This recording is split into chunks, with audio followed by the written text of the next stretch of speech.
Thank you, Mr. Speaker. The UK will use its G7 presidency this year to advance equitable access to safe and effective vaccines through widespread international cooperation. Let's head to Stafford with Theo Clark. Theo. Thank you, Mr. Speaker. Having visited the Kingston Vaccination Centre recently, I've seen firsthand the fantastic work our healthcare workers are doing to vaccinate my Stafford constituents.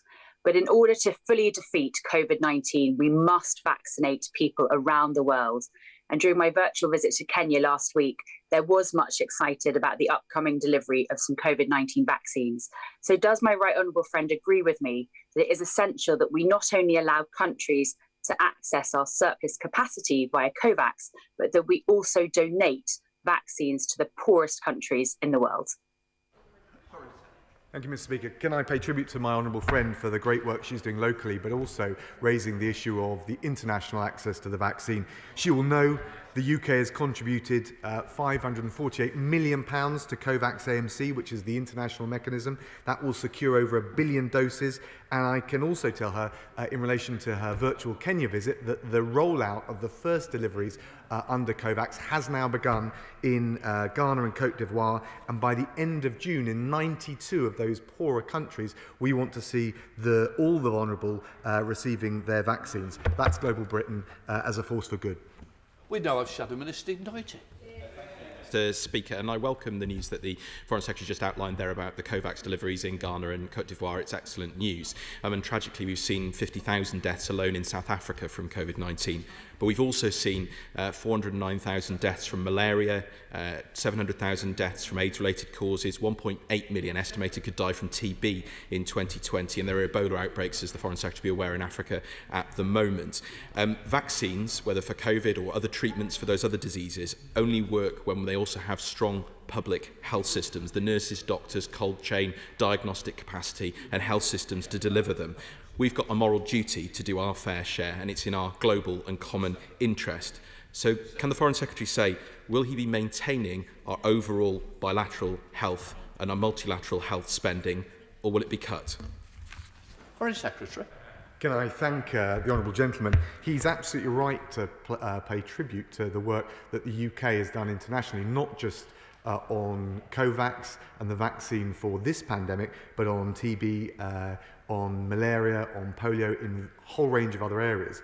We have had to make the difficult decision on 0.7%, which you'll be aware of, and we've been very clear, the allocations will of course be published in due course, but very clear that public health is the #1 priority to be safeguarded across the piece. We now have a substantive question to Minister Adam.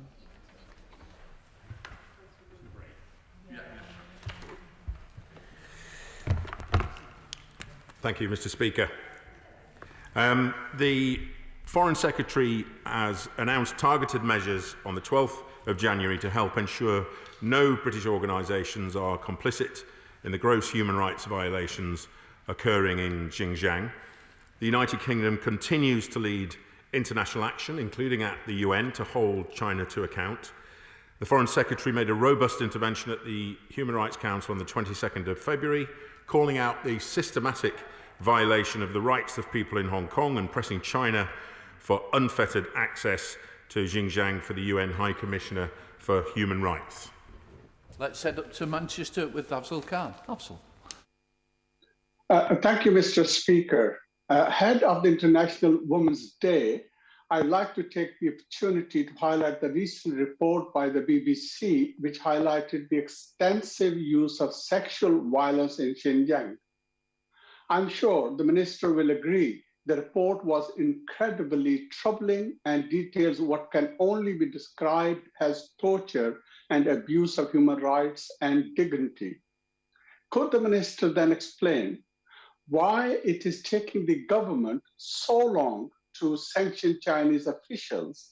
And in light of the recent Magnitsky sanctions in the case Myanmar, can he explain why they have yet to be used in the case of Xinjiang? Again, the honourable gentleman takes a very keen interest in this subject, and I appreciate all the work he does on it. We are carefully considering further designations under our human rights sanctions regime, but he will appreciate that it's not appropriate to speculate on who may be designated in the future, as to do so, Mr. Speaker, could reduce the impact of such sanctions. I've agreed with the Minister to separate the two, so we've got a substantive question from Jamie Stone. If the Minister answers, then I'll go to him. Thank you, Mr. Speaker. The honourable member for Caithness, Sutherland and Ross will no doubt have heard the Prime Minister's view, who highlighted that we are not normally in favour of sporting boycotts. Along with this, participation of the national team at the Winter Olympics is a matter for the British Olympic Association. They are required to operate independently of the government under IOC regulations. Let's go and see Jamie Stone. Jamie. Thank you very much, Mr. Speaker. I am indeed aware of what the Prime Minister has said. Nevertheless, our allies, such as the United States and Canada, have referred to what's going on in Xinjiang province as genocide. I wonder if the Minister can agree two things with me. Firstly, that we should absolutely get international condemnation of these ghastly goings-on in China. And secondly, I wonder, in view of what the Prime Minister said, will the Minister agree with me that we should support those athletes who choose themselves individually to boycott the Winter Olympics and Paralympic Games as a demonstration of their opposition to this genocide? Thank you, Mr. Speaker. What I would say to the honourable gentleman is we are leading international action on this, including at the UN, to hold China to account. We have led from the front. We've got an increasing cohort of countries who are supporting our statements as to the happenings in Xinjiang. What I will say is this is a matter for the British Olympic Association and the individual sportsmen. They are absolutely required to operate independently of government, and rightly so, under the regulations set down by the International Olympic Committee. But that is indeed a matter for the Olympic organisations and the individual sportsmen. Let's head to SNP spokesperson Alan Smith. Alan. Thank you, Mr. Speaker.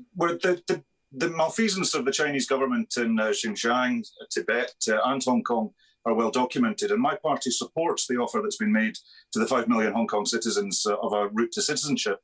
But I would be grateful for an assurance from the Minister that proper preparations and proper funding for the integration of Hong Kongers coming to the UK are actually in place, because I'm not convinced they are.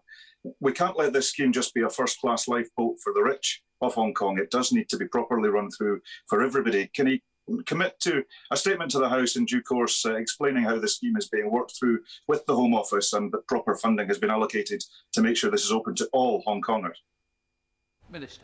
It's a very, very sensible question from the honourable gentleman. It's absolutely the case that we need to ensure that those BNO passport holders who arrive in the UK are treated and greeted well. We do welcome the many applications that we have had thus far. My right honourable friend, the Foreign Secretary, has met with the Secretary of State for Housing, Communities and Local Government to discuss exactly the issue the honourable gentleman raises. It's important that people are given the right support when they arrive in the United Kingdom, and I'm sure further information on such schemes and what has been organised for these people coming from Hong Kong will be announced very shortly. We have a substantive question to Minister Cleverly.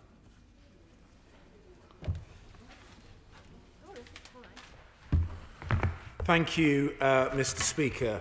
I visited Iraq and the Kurdistan region of Iraq in December of last year, meeting with Iraq's Prime Minister Kadhimi and the Prime Minister of the Kurdistan region of Iraq, Prime Minister Barzani.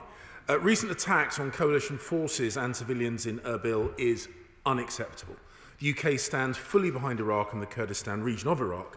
We welcome the Iraqi investigation to hold the perpetrators to account, and the UK encourages cooperation between Baghdad and Erbil to agree a sustainable budget, something I discussed with both the Iraqi Finance Minister and Prime Minister Barzani on that visit in December. Right, let's go to Robert Holford. Robert.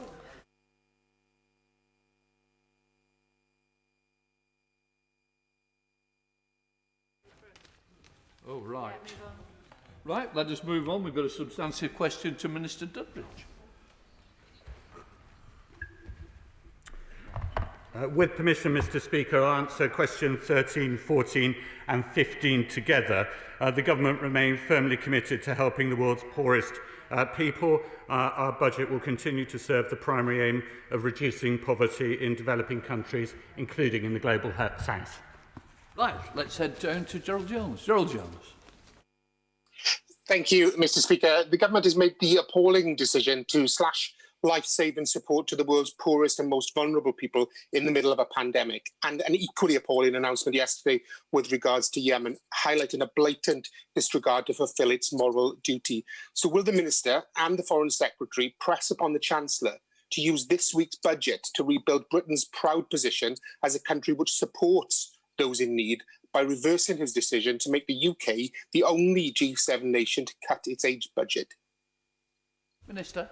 I'm sorry the honourable gentleman thinks that £10 billion is a small sum of money.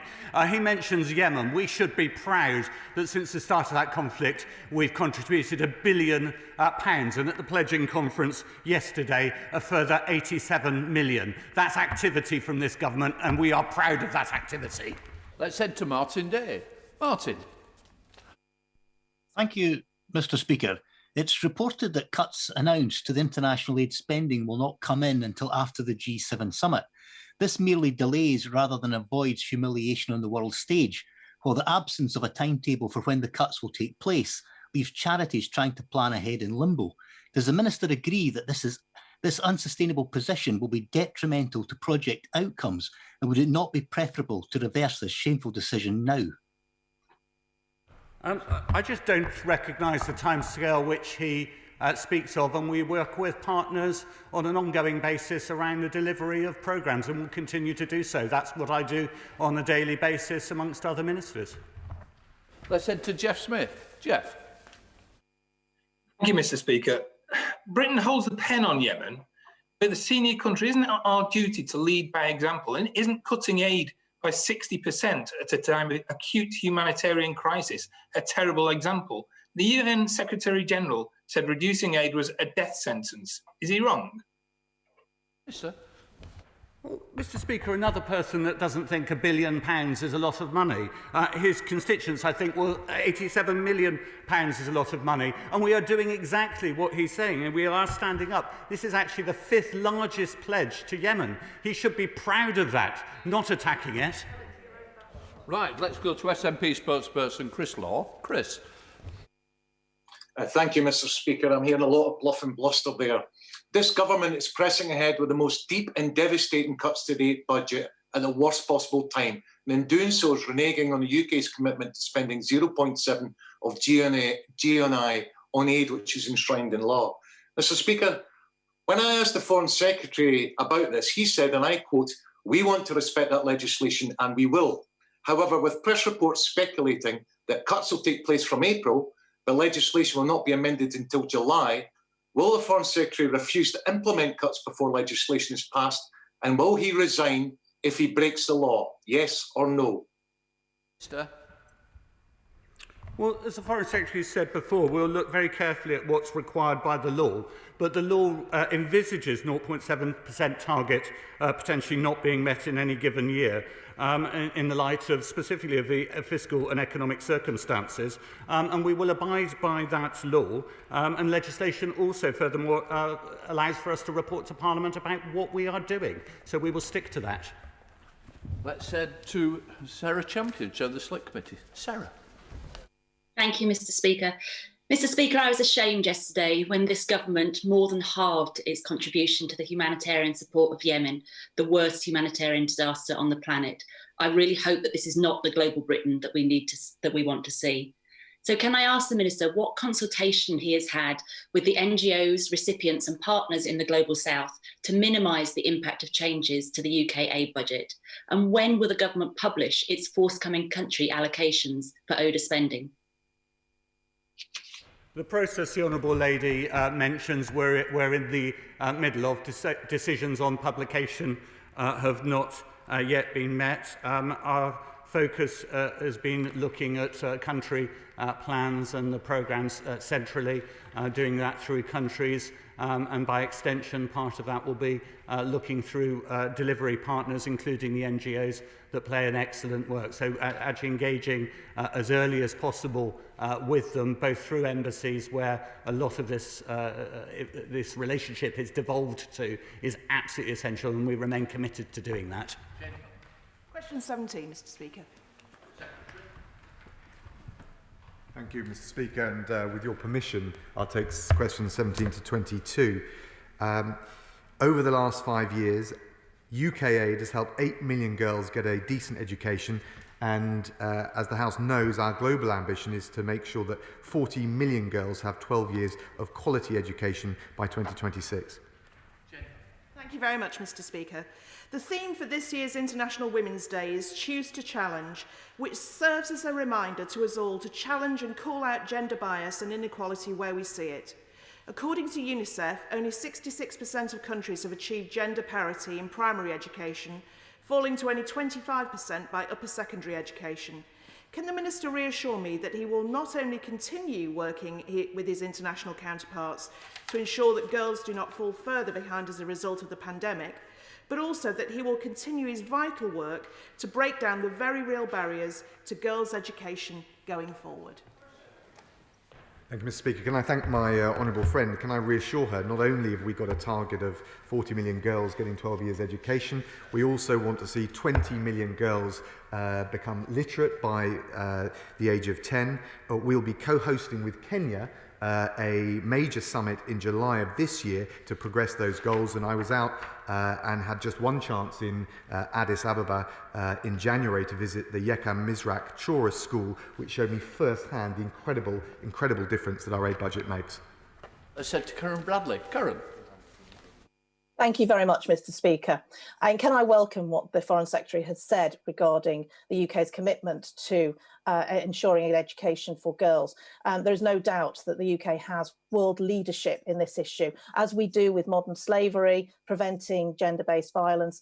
And of course, it was the UK that worked to help stop Ebola becoming a global pandemic. So could the Foreign Secretary confirm not just his commitment to this area, but also his commitment that overseas development spending will continue to be maintained on these very important issues? Can I thank my right honourable friend? She's absolutely right about the importance of this. As we go through the difficult financial situation we face, we've been very clear girls' education is a top priority to safeguard. And on top of the money we're putting in, on top of the convening power that we're exercising with our the joint summit that we're hosting with Kenya, the Prime Minister has also appointed my honourable friend, the member for Maidstone and Weald, as the special envoy on girls' education. Let's head to Caroline Noakes. Caroline. Thank you, Mr. Speaker. I applaud the Foreign Secretary and the Prime Minister for making educating girls a foreign policy priority. And as host of the G7, we have a critical opportunity to encourage others to do the same. Can my right honourable friend tell me how much ODA spending he will commit to girls' education this year to make sure our manifesto commitment of ensuring every girl gets 12 years of quality education has the funding that it needs? Can I thank my right honourable friend and just reassure her, first of all, that the money is being safeguarded. Of course, it is published in the normal way through the formal channels in the autumn, but we are, through the appointment of the Prime Minister's Special Envoy, through the convening power that I've described, and she's quite right to say also through our presidency of the G7, making sure that this is at the very top of the international agenda. Let's go to Preet Kaur Gill, where there's two questions for the Shadow Minister. Preet. Thank you, Mr. Speaker. The British people have a proud history of stepping up and supporting those in need, but the actions of this government yesterday betrayed hundreds of thousands of Yemeni children as he chose to leave them to starve. In November, the Foreign Secretary told this House that humanitarian crises were one of his priorities, yet he has cut funding to the largest humanitarian crisis in the world by 60%. Clearly, the Foreign Secretary's commitments are worthless. Does he agree that his government's actions have shown our allies and our detractors that his word cannot be trusted? Secretary. Can I thank the Honourable Lady, although the obvious point to make is that under the last Labour government, they never hit 0.7%. They only hit 0.5% twice. And over the last 5 years in relation to Yemen, including for 2021, we've been between the third and fifth highest donors.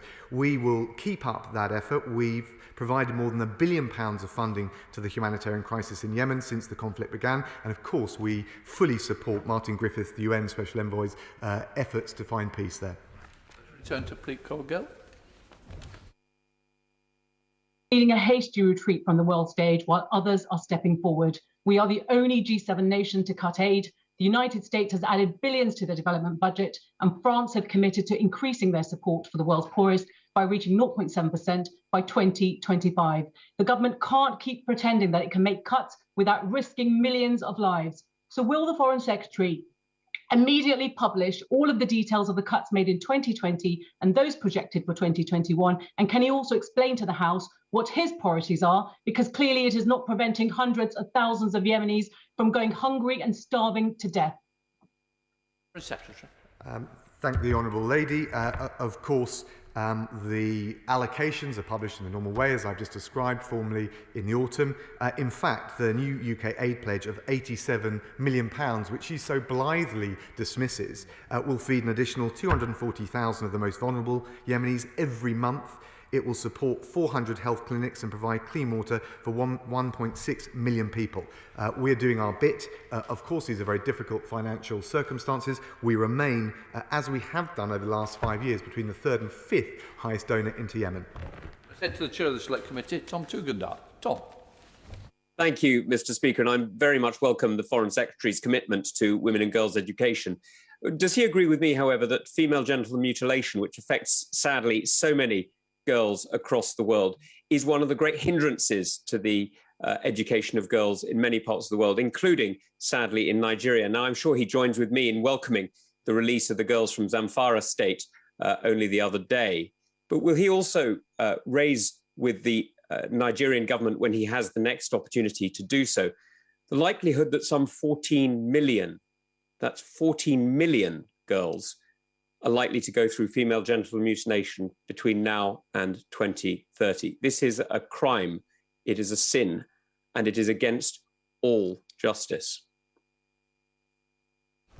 Thank my honourable friend, the Chairman of the Select Committee. Can I join with him in welcoming the release of those young girls who were kidnapped, which I'm sure came as a huge relief to the whole House. He raises in a passionate way the issue of FGM. We've been leaders in calling this out, but also trying to work with governments around the world, in particular in Africa, to try and bring an end to this appalling practice. We'll continue to do so in Nigeria and elsewhere.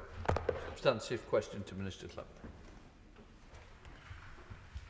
Thank you, Mr. Speaker. The United Kingdom provides legal aid to vulnerable Palestinian communities at threat of demolition.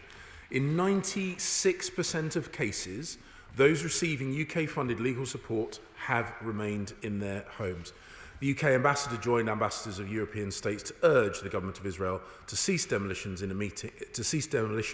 He did so in a meeting with the Israeli authorities on the 25th of February, and at the United Nations Security Council on the 26th of February, the UK permanent representative called on Israel to end demolitions of Palestinian homes and allow delivery of emergency humanitarian aid. I said to Julia Elliott. Julia. Thank you, Mr. Speaker. I, like many colleagues, have heard repeated stories from Palestinians facing forced eviction, dispossession and their homes demolished in areas like Sheikh Jarrah, Silwan and Essaouira in occupied East Jerusalem. I and many other people see this as a deliberate attempt to re-engineer the demographic makeup of occupied East Jerusalem. What more can this government do rather than just urge the Israeli government to stop this? What more can the British government do to bring an end to this unacceptable situation? The United Kingdom has a close and productive working relationship with Israel, and when we speak, the Israelis absolutely do listen. So whilst the Honourable Lady dismisses our urgings, I would remind her that the UK's voice has had an influence in the decisions made by the Government of Israel. We will continue to engage, as my right honourable friend, the Foreign Secretary, did very recently with his counterpart, Foreign Minister Ashkenazi, and the Israeli ambassador to the Court of St James only last month. We now come to Sir Rutherford. Question 24, Mr. Speaker. With permission, Mr. Speaker, I will answer questions 24 and 25 together. The UK is actively encouraging both parties back to dialogue.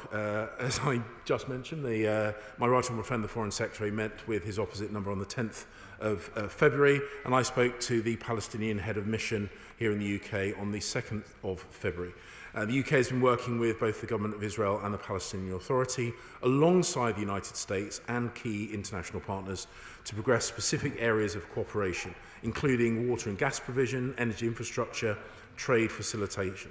We're also seeking to re-establish formal Israeli-Palestinian mechanisms, such as the Joint Economic Committee and its relevant subcommittees. Thank you. The International Criminal Court's controversial determination on jurisdiction relating to Israel and the Palestinians not only undermines the Middle East peace process, but also heightens the exposure of our armed forces to vexatious claims by setting a precedent that non-state actors can initiate proceedings. So what steps is the Minister taking to ensure the UK is at the forefront of reforms of the ICC? The UK respects the ICC's independence, but we are working with other countries to bring about positive change within the court. The UK was instrumental in the establishment of the independent expert review, which reported in September together with other state parties. Additionally, the UK is driving forward reforms to governance, prosecutorial excellence, and a more rigorous approach to budget control and value for money. Come to Jonathan Gillis. Thank you, Mr. Speaker. I do hope Madam Deputy Speaker will be pleased I've got a jacket accompanying my jumper today. So, it's been almost a year since my right honourable friend expressed his hopes that the European Union would produce a balanced and independently produced report into the Palestinian Authority school curriculum, which contains shocking material inciting violence against Israel and Jews. So what steps will the government take if the long-awaited report due for publication this month falls short of the required standard? I thank my honourable friend for raising this point and the consistent approach he has taken to this issue. We remain concerned about the allegations in Palestinian Authority textbooks and have lobbied European partners to bring forward their report in a timely manner. I've also discussed this issue directly with the Palestinian Authority's representative here in the UK, and we have regular discussions with the EU to encourage them to get this report into the public domain. In the interim, the UK will continue to raise our concerns bilaterally with the Palestinian Authority at the very highest levels. Substantive question to Minister Dudley. With permission, Mr. Speaker, I'll answer Group 26 and 27 together. In December, the UK co-hosted the Climate Ambition Summit, where 75 world leaders set out more ambitious climate commitments. Last week, the PM chaired the UN Security Council debate on this issue. In addition, the Foreign Secretary has discussed climate in his meetings with the US, Brazil, India, and amongst other counterparts. We now go to Jack Brereton. Jack. Thank you, Mr. Speaker. I thank my honourable friend for his response. Would he agree our hosting of the UN's Conference on Climate Change, to be held in Scotland this year, reinforces the UK's claim to be leading the world in tackling climate change? I welcome that question. It appears, Mr. Speaker, we're welcoming the whole family into the House.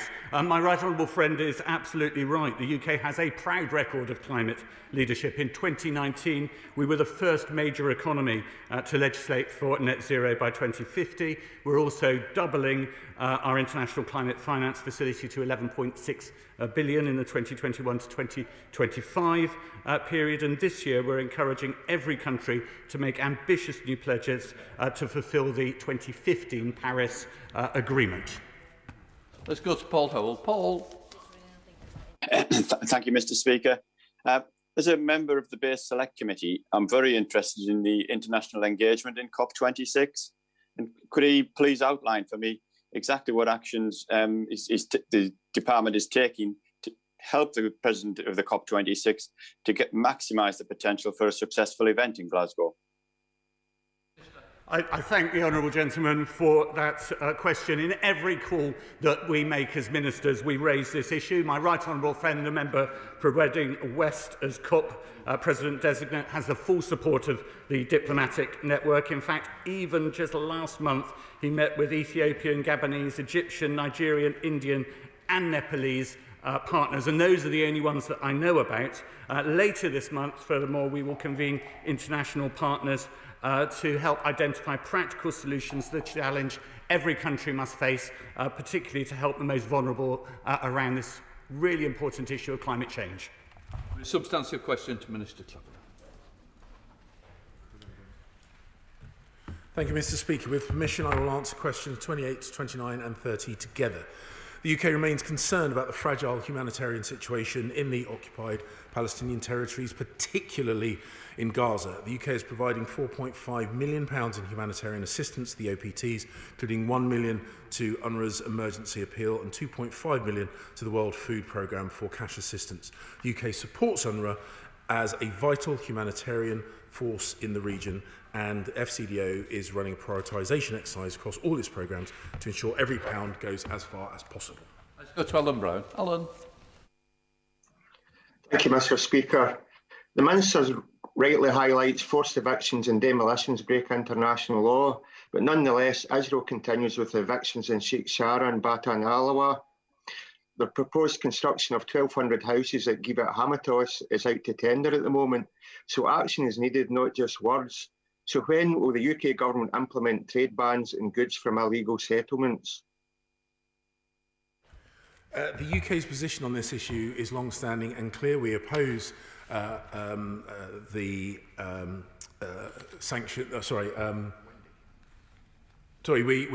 we oppose the points that he's put forward. We do raise the issues of demolitions regularly with our Israeli counterparts, and we will continue to do so at every opportunity. Let's head to Andy Slaughter. Andy. Aid budgets implies the loss of a third in UNRWA funding. There are rumours the government could be planning to cut twice this. UNRWA is responsible for almost 6 million Palestinian refugees, including the education of 500,000 children, the healthcare of 3 million, emergency food aid for over 1 million. Because of the occupation, Palestinians in Gaza, the West Bank and surrounding countries rely on UNRWA for basic public services. So will the Minister give a clear and courageous answer and guarantee at least the current level of funding? The UK government, as I said, regards UNRWA as an important partner in support of the people in the OPTs and surrounding areas. We are going through a prioritisation exercise at the moment, the outcome of which will be published in due course. Go to Joanna Cherry. Joanna. Thank you, Mr. Speaker. As schools around the world deal with the challenges of the COVID pandemic, Palestinian school children face a further threat. According to the United Nations, 53 Palestinian schools in the occupied West Bank are subject to Israeli government demolition orders. Does the Minister agree with me that demolishing any school is wrong and that any such action should have consequences?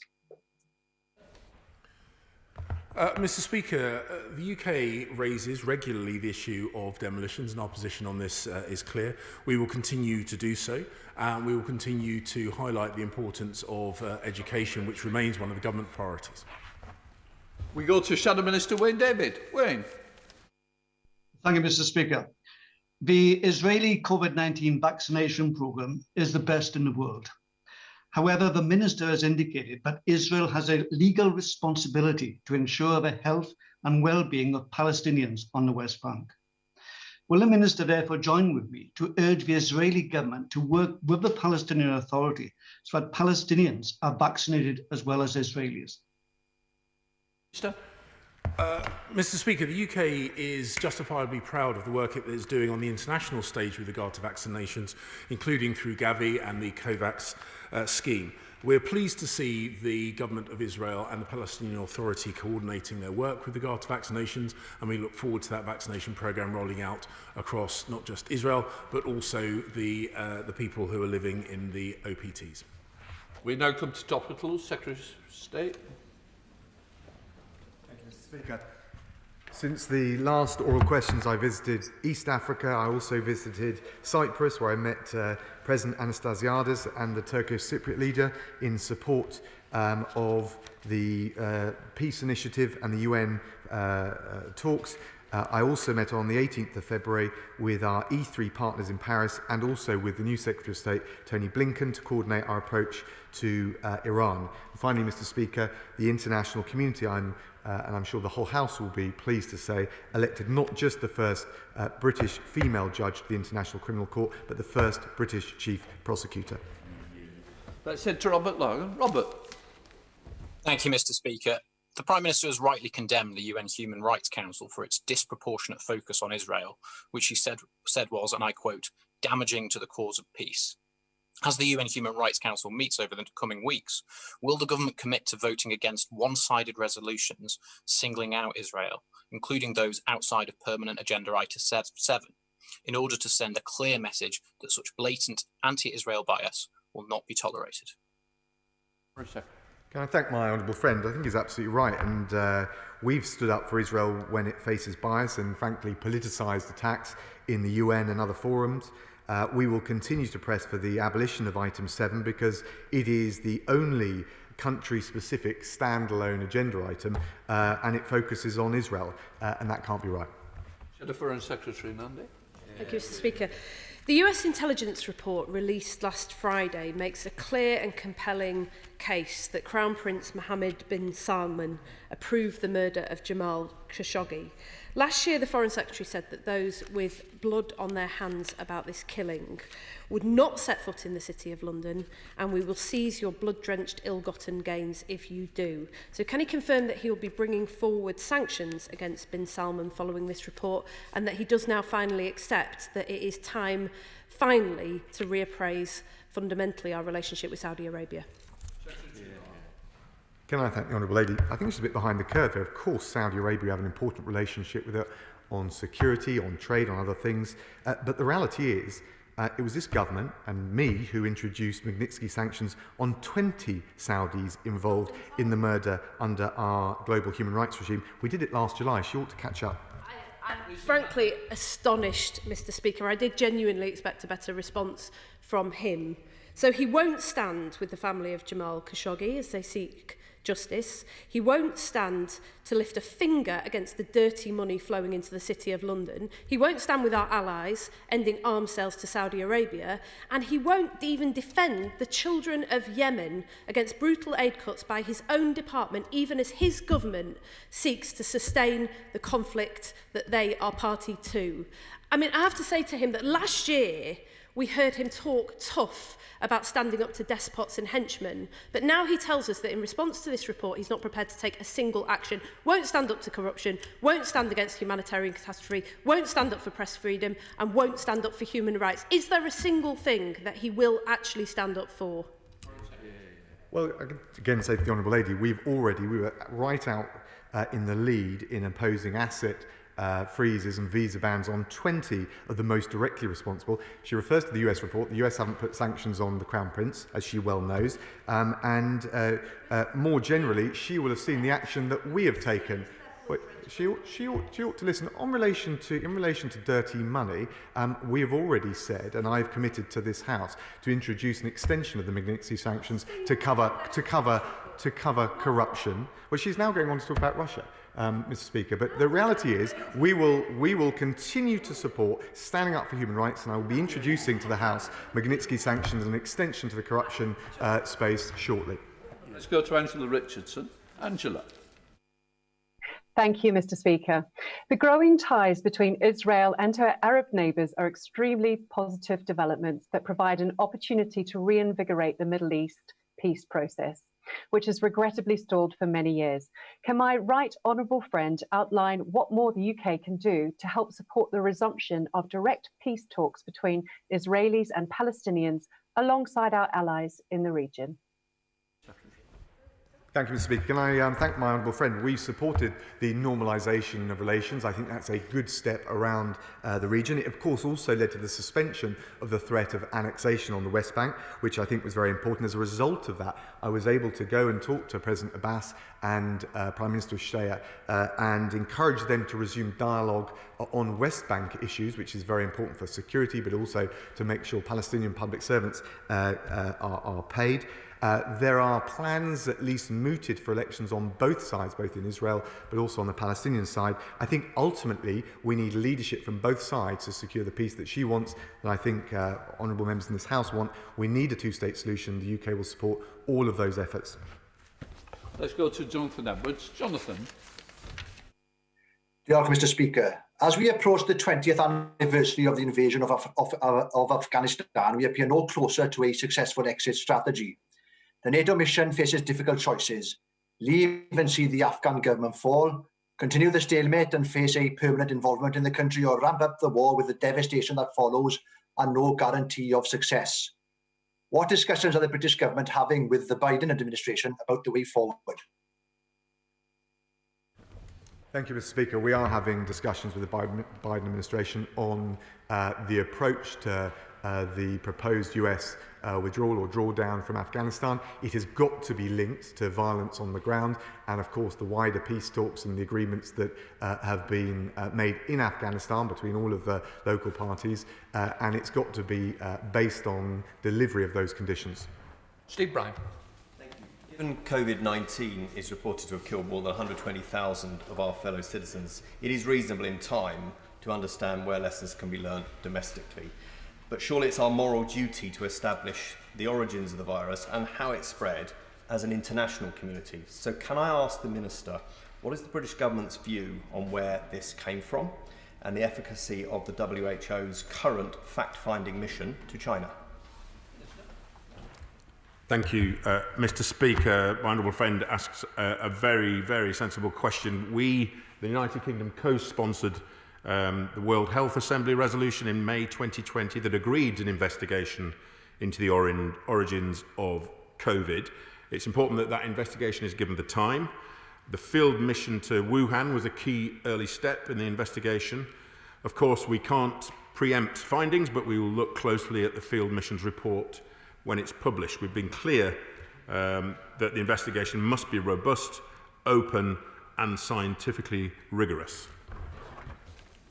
Thank you, Mr. Speaker, for granting the urgent question next from the member for Sutton Coldfield on Yemen, a human rights catastrophe.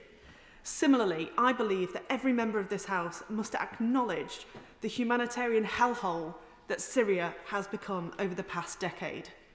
Given that the existing programme has now run out, will the Secretary of State update the House on our country's intentions on welcoming refugees to our shores from Syria and the region, and the good quality of life that we will guarantee them once they're here?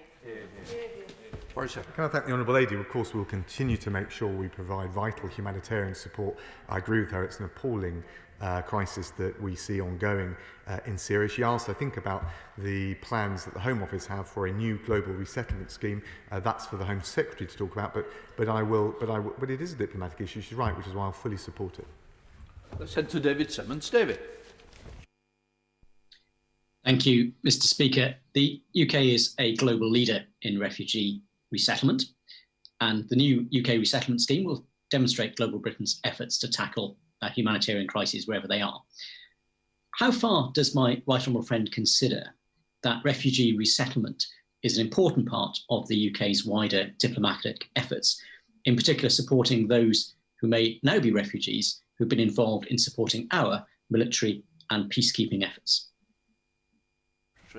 Thank you, Mr. Speaker. And I thank my honourable friend who raises an important point. The truth is I wouldn't be here today if it wasn't for this country's proud tradition of offering sanctuary to those fleeing persecution. We've resettled 25,000 refugees since 2015 with the support of brilliant charities. I've got a particular one that I always think of, Elmbridge Can, in my constituency, that helps those new families settle in. We remain committed to do that and to discharge that historic role, and the new global resettlement scheme will be developed and launched by the Home Office in due course. Let's head to Alan Brown. Alan. Thank you, Mr. Speaker. The perception of prioritising corporate interests and market-friendly laws over economic fairness, local communities and the environment has resulted in Indian farming protests. Given Foreign Office silence on this, will the Prime Minister be raising the injustices that these farmers feel when he visits India? Can I thank the honourable gentleman? And I do appreciate that there are concerns here. We have a large Indian diaspora. We've had lots of constituents writing in. I did raise this with Foreign Minister Jaishankar when I was there. We discussed it. Ultimately, this is the result of a reform piece of a reform agenda that the government, elected government, is pressing through. Of course, it's contentious. We have discussed it, but ultimately it is for the government of India to decide. Mr. Speaker, the government has made it clear that we must protect the reputation of organisations such as the UN Human Rights Council. And given our work on gender-based violence, and given the fact that next Monday is International Women's Day, I'll be grateful for an update on what work is being undertaken on the Preventing Sexual Violence and Conflict initiative, and what steps we might take to implement an international body that can support survivors, document crimes, and lead prosecutions. Thank you. Oh, hello. Thank you, Mr. Speaker. PSVI remains a top priority for the UK government.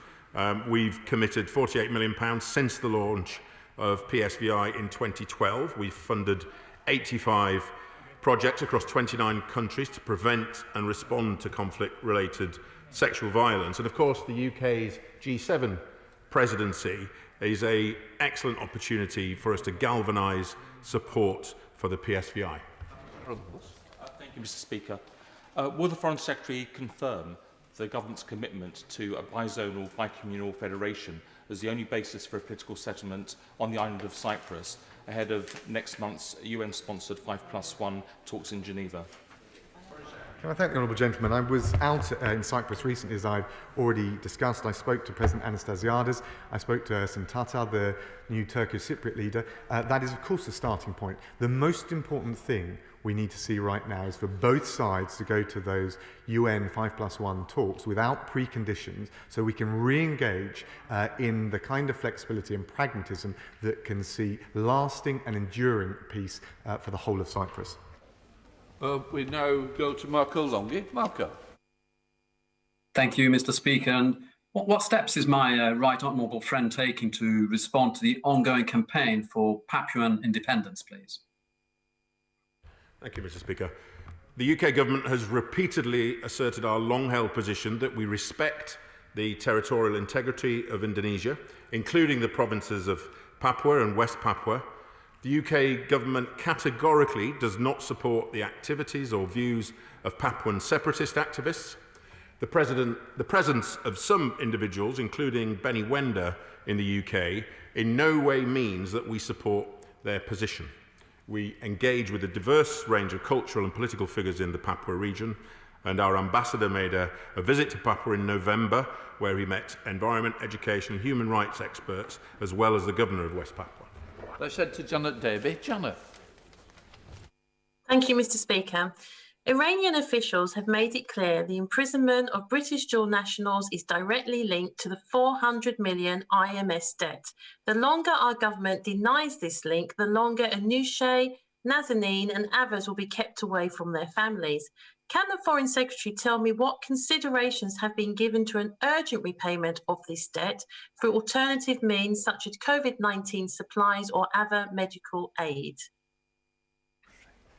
Can I thank the Honourable Lady? She takes a heartfelt interest in this, and I have spoken to all of the families recently of all three of the British Iranian dual nationals she refers to. Of course, we accept that there is a long-standing debt and dispute in relation to the IMS debt that needs to be resolved. That is separate from the issue of the arbitrarily detained British nationals, and frankly, I don't think we should be giving succour to the idea that they shouldn't be anything other than released unconditionally and immediately. Said to Damien Moore. Damien. Thank you, Mr. Speaker. The IAEA has confirmed that Iran's stockpile of uranium is now more than 14 times over the limit agreed in the 2015 nuclear deal. Does my right honourable friend believe the framework is working, and what consequences will there be for Iran's continued non-compliance. I thank my honourable friend. He raises an important issue that Iran's systemic non-compliance with its obligations on the JCPOA are rightly the concern of the whole international community, particularly the JCPOA state parties. Iran has, frankly, a clear choice to return to compliance or to face increasing economic and diplomatic isolation. I can reassure him that I, on the 18th of February, joined in Paris my French and German counterparts, but also the new US Secretary of State, Tony Blinken, to reinforce the transatlantic alliance and concerted action to bring Iran back to full compliance. And that's our overriding focus. Cat Smith. Mr. Speaker, can I draw the Secretary of State's attention to War on Want's new report into Israel's military court system in the occupied West Bank, and does he agree that Palestinian civilians should not be tried in military courts, and what is his government doing to support Palestinian human rights defenders who have been tried in them? I thank the Honourable Lady. Look, she's right to draw attention to the treatment of Palestinians. The reality is, I don't think as a matter of international law, let alone under the ICC system, there is a bar on the use of military systems of justice. Indeed, we use a military system of justice. We've got one of the highest standards of the world. What's crucial is that there is adequate due process to make sure that people's rights can be fairly and duly heard. We have our final question from Mary Robinson. Mary. Thank you, Mr. Speaker. Yesterday, the last case arising from Jonathan Taylor's whistleblowing concluded, with Paul Bond being sentenced to 3.5 years in prison for conspiracy to give corrupt payments. Jonathan Taylor has been vindicated again, but he remains stranded in Croatia due to the Interpol red notice issued by Monaco, based on a debunked allegation by his old employer in retaliation for his whistleblowing. Now the relevant court cases are complete, will my right honourable friend redouble his efforts to bring Mr Taylor home? And will he speak to ministerial colleagues about the need for whistleblowing law reform, so in future, people like Jonathan Taylor get the support and the protection they need? Thank you, Mr Speaker. We are providing ongoing consular support to Mr Taylor. Consular staff have been in regular contact with Mr Taylor and his UK lawyer. The British ambassador in Zagreb met Mr Taylor in December to discuss Mr Taylor's concerns and explain the FCDO's consular functions, and I spoke to the Monegasque Foreign Secretary and the Croatian Secretary of State for European Affairs in November, and sought assurances that both authorities were giving full consideration to the fact that Mr Taylor is a whistleblower. The UK is a state party to a number of multilateral conventions which require adequate arrangements to be made for the protection of whistleblowers. The UK has made appropriate provisions to do so in our own law, demonstrating the seriousness with which it takes our obligation, and in doing so encourages our international partners to do likewise.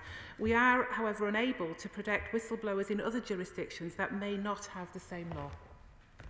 Right. I am now suspending the House for 3 minutes to enable the necessary arrangements to be made for the next business. Order.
I now call Andrew Mitchell for the urgent question. Andrew.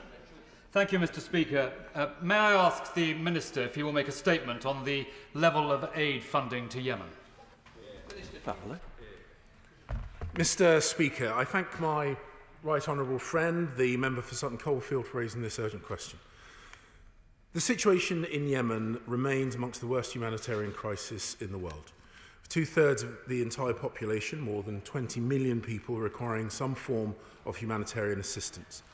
The UN estimates that in the first half of this year, 47,000 people will be in famine conditions and 16.2 million at risk of starvation. Improving the dire circumstances faced by so many Yemenis continues to be a priority for this government. Yesterday, I attended the high-level pledging conference for the United Nations Humanitarian Appeal for Yemen. I announced that the UK will provide at least £87 million in aid to Yemen over the course of the financial year 21-22. Our total aid contribution since the conflict began was already over £1 billion. This new pledge will feed an additional 240,000 of the most vulnerable Yemenis every month, support 400 health clinics, and provide clean water for 1.6 million people. We will also provide one-off cash support to 1.5 million of Yemeni's poorest households to help them buy food and basic supplies. Alongside the money that we are spending to reduce humanitarian suffering in Yemen, the UK continues to play a leading diplomatic role in support of the UN's efforts to end the conflict. Yesterday, I spoke to the United Nations Special Envoy, Martin Griffiths, and we discussed how the UK could assist him in ending this devastating war. Last week, the United Nations Security Council adopted a UK-drafted resolution which reiterated the Council's support for United Nations peace process, condemned the Houthi offensive in Marib and attacks on Saudi Arabia, and sanctioned Houthi official Sultan Zabin for the use of sexual violence as a tool of war. Just last night, a Houthi missile hit and injured 5 civilians in southern Saudi Arabia. I condemn this further attack by the Houthis on civilian targets in Saudi Arabia and reiterate our commitment to help Saudi Arabia defend itself. We're also working closely with our regional and international partners for peace. On the 25th of February, the Foreign Secretary spoke to the Saudi Foreign Minister Faisal bin Farhan about the Yemen peace process, and he also recently discussed this with UN Secretary of State. I discussed Yemen with the Omani ambassador to the UK on the 4th of February and spoke to the Yemeni Foreign Minister on the 20th of January regarding the attack on Aden and the formation of the new Yemeni cabinet. The UK is also leading efforts to tackle COVID-19 in Yemen and around the world. This month, as part of the UN Security Council presidency, my right honourable friend, the Foreign Secretary, called for a ceasefire across the globe to allow vulnerable people living in conflict zones to be vaccinated against COVID-19. As one of the biggest donors to the World Health Organization and Gavi's COVAX initiative, the UK is helping ensure millions of vaccine doses get through to people living in crises like Yemen. I thank my right honourable friend for raising this question and thank honourable members for their continued interest in Yemen. The conflict and humanitarian crisis deserves our attention, and the UK government remains fully committed to doing what we can to help secure a better future for Yemenis. I now call on Andrew Mitchell, who has 2 minutes. Andrew Mitchell. Thank you, Mr. Speaker. The Minister is a decent fellow and will not have enjoyed what he announced yesterday. Last night he will have heard the United Nations General Secretary tell him that for Yemen, and I quote, "Cutting aid is a death sentence. Cutting it by 50% is unconscionable." As the senior and respected British official at the UN, Sir Mark Lowcock, said, millions of Yemeni children will now continue the slow, agonising and obscene process of starving to death. Mr. Speaker, I remain, I understand, the only European politician who has been recently into Sadr in North Yemen to see an acute malnutrition ward in the hospital there, part funded by the British taxpayer. Life-saving work which will now be halved. My right honourable friend told this House just last month that, and I quote, "Yemen will remain a UK priority." And yet the 5th richest country in the world is cutting support by more than half to one of the poorest countries in the world, and during a global pandemic.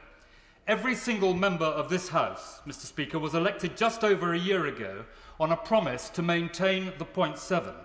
Aid has been cut already under that formula because our economy has contracted. But the government told this House that they would protect 7 strategic priorities, including, and I quote, human preparedness and response. No one in this House, Mr. Speaker, believes that the Foreign Secretary wants to do this. It is a harbinger of terrible cuts to come. Everyone in this House knows that the cut to the 0.7 is not a result of tough choices. It is a strategic mistake with deadly consequences. Mr. Speaker, this is not who we are. This is not how global Britain acts. We are a generous, decent country. The 0.7 is enshrined in law, Mr. Speaker. This House must surely have a vote. We must all search our consciences. Minister? I genuinely thank my right honourable friend. He speaks with authority and passion as an experienced member of this House and as a former Secretary of State for International Development. I would remind the House that the commitment we made at the pledging conference represents a floor, not a ceiling, and the figures that we have ultimately distributed in previous years have in every one of those years exceeded the figure pledged. We are going through a process at the moment where we work out how we distribute our ODA. In whatever way that process concludes, we will remain, in both absolute terms and percentage terms, one of the most generous ODA donating countries in the world, and to Yemen itself, we still remain one of the largest donors to that humanitarian crisis. I now go to Shadow Minister Preet Kaur, who is participating virtually, who's also got 2 minutes. Preet. Thank you, Mr. Speaker.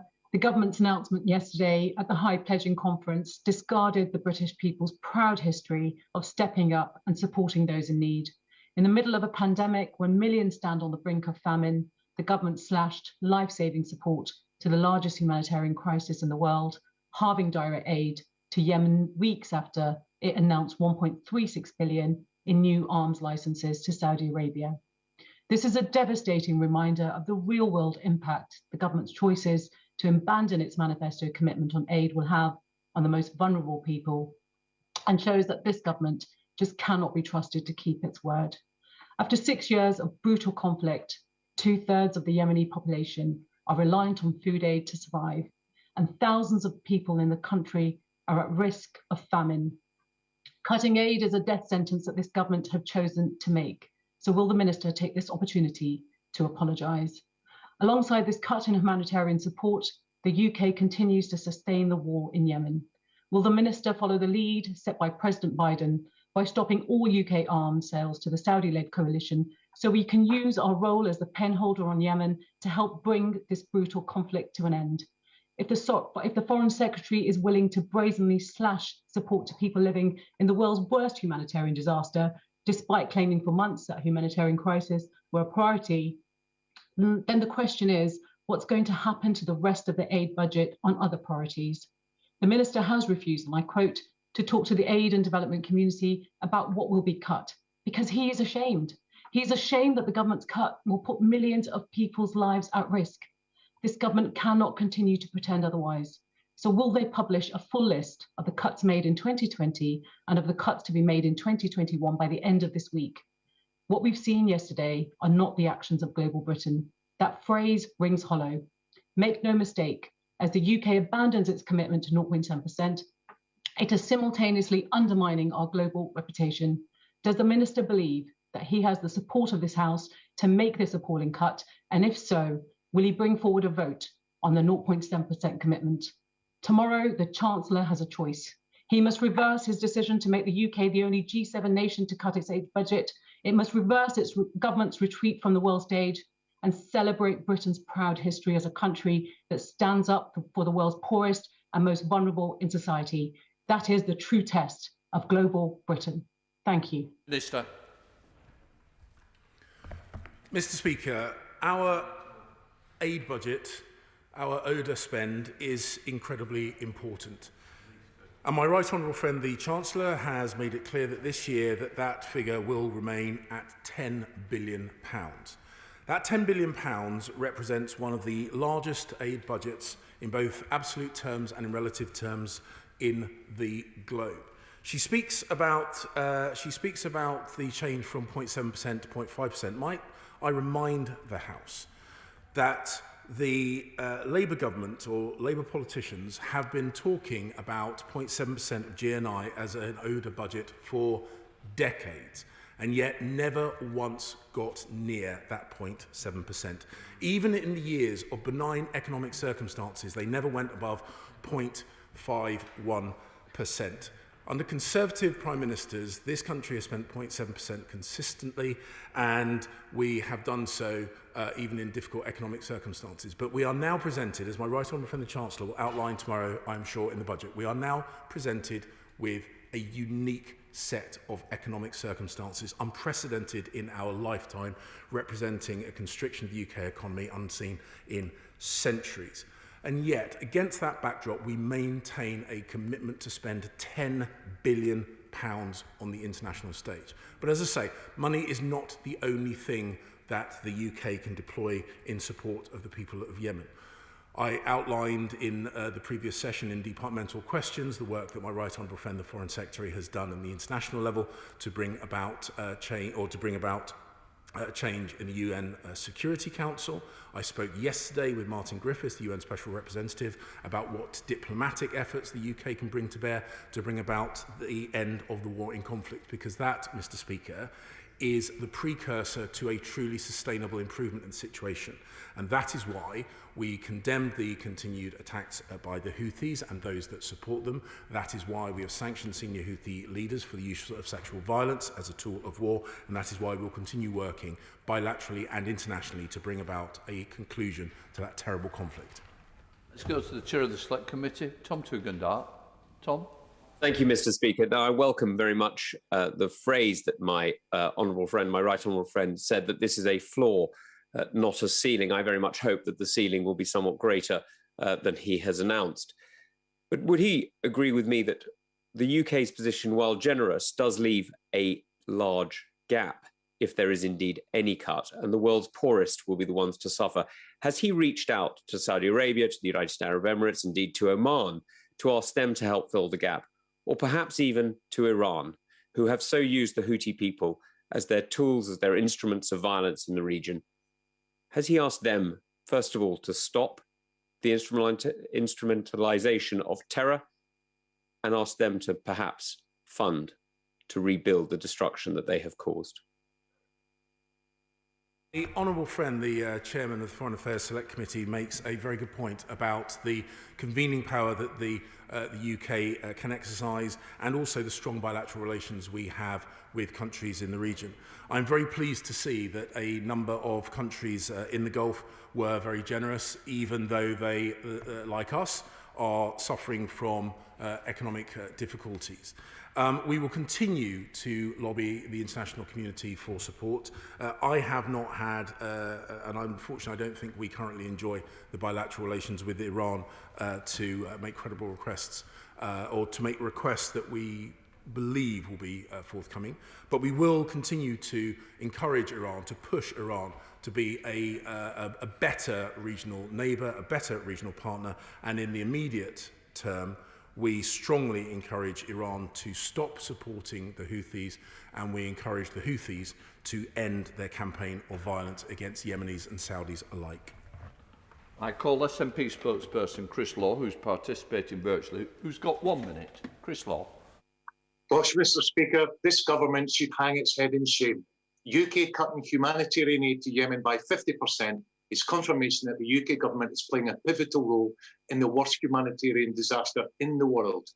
The UK shamefully confirmed it will continue to sell arms to Saudi Arabia, laying bare the reality of this government's vision for global Britain, profiteering from weapons without concern for the devastation they cause, and relinquishing its responsibility to those who are starving and to save lives. Mr. Speaker, let's be in no doubt, this isn't global Britain, this is more like little Britain. Indeed, the UK is actively adding to 16 million people being put into hunger, 5 million civilians facing starvation, and over 3 million people displaced as a result of this conflict.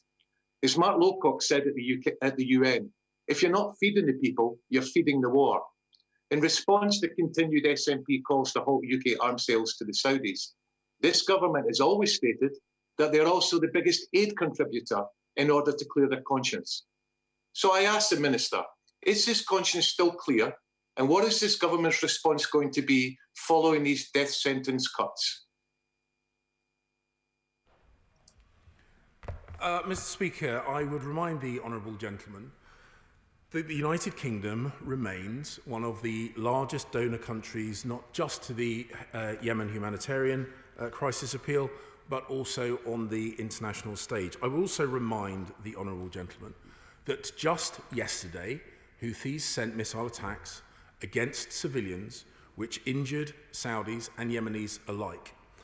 The best thing that can happen to secure an improvement in the humanitarian situation, a sustainable humanitarian improvement, is the end of the conflict. And the UK is working hard to do that. However, countries have the right to defend themselves, and the consistent attacks, both within Yemen and into Saudi, must stop. Our support for aid, our support for the humanitarian situation in Yemen will remain. We remain one of the largest donors, and as I say, we are proud of the fact that we are helping to feed children, provide clean water, and provide medical assistance. Craig Whittaker. Craig.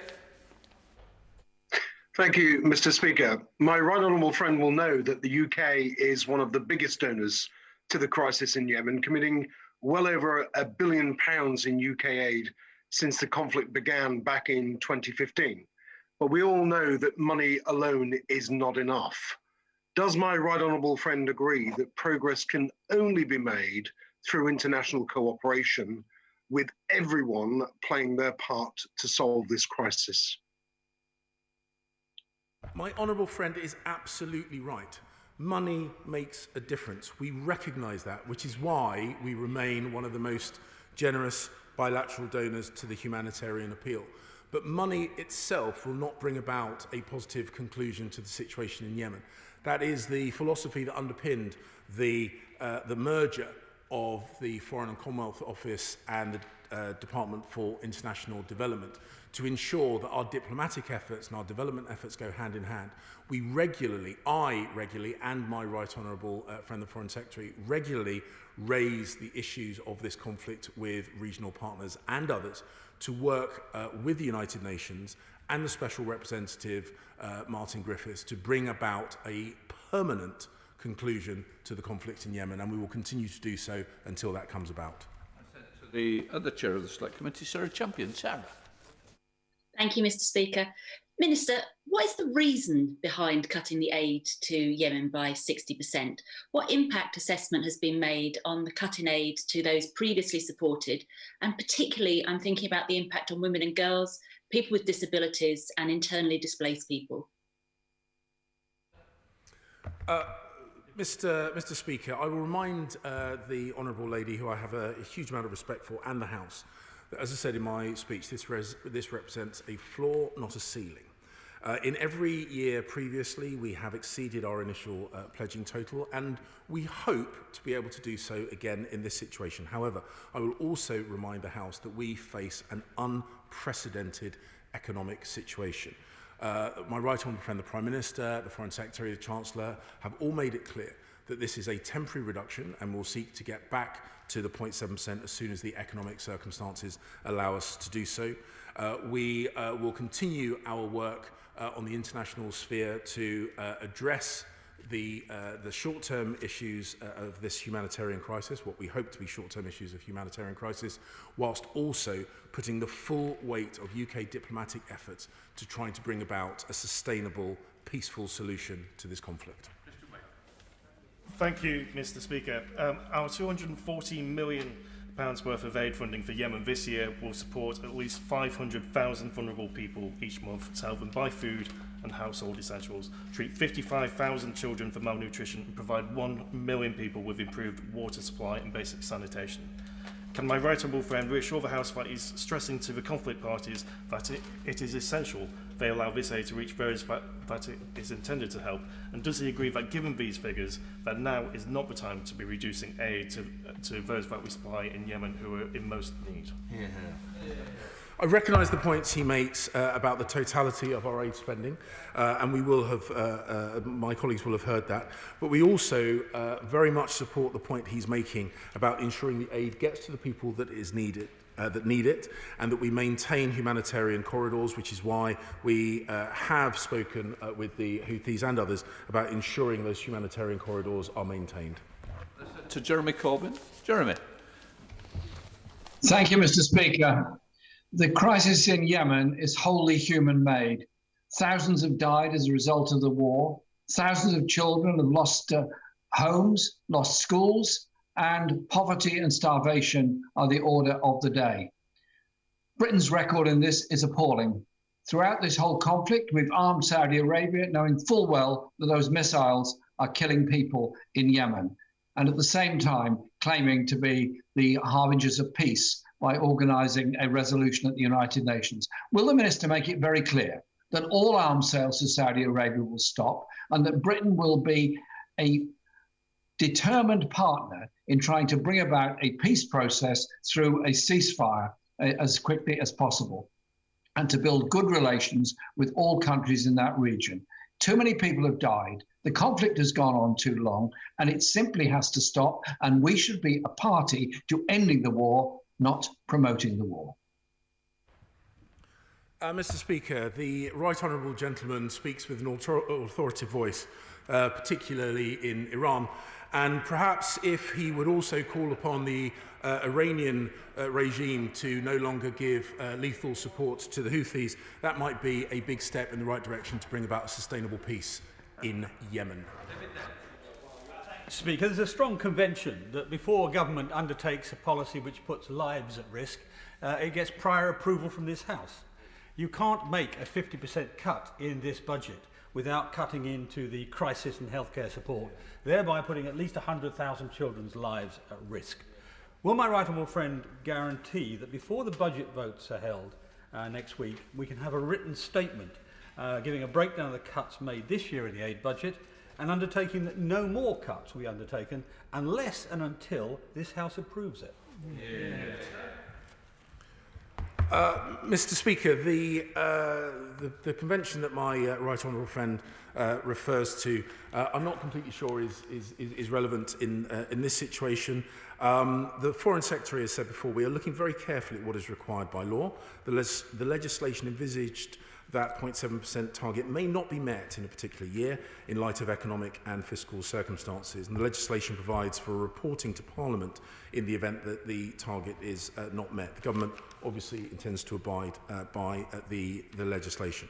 The economic situation is difficult to predict, but we do wish to get back up to the 0.7 as soon as the economic circumstances allow. Said to Layla Moran. Layla. Mr. Speaker, the government's appalling decision to cut aid to Yemen has been described as a death sentence by the UN Secretary General, and he's right.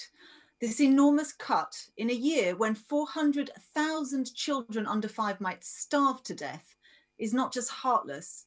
Just like the cut to 0.7%, it also damages the UK's international reputation. And they're doing this, Mr. Speaker, just weeks after announcing £1.36 billion in new arms sales to Saudi Arabia, the exact opposite of what the United States is doing. So I ask the Minister, is this what we can now expect?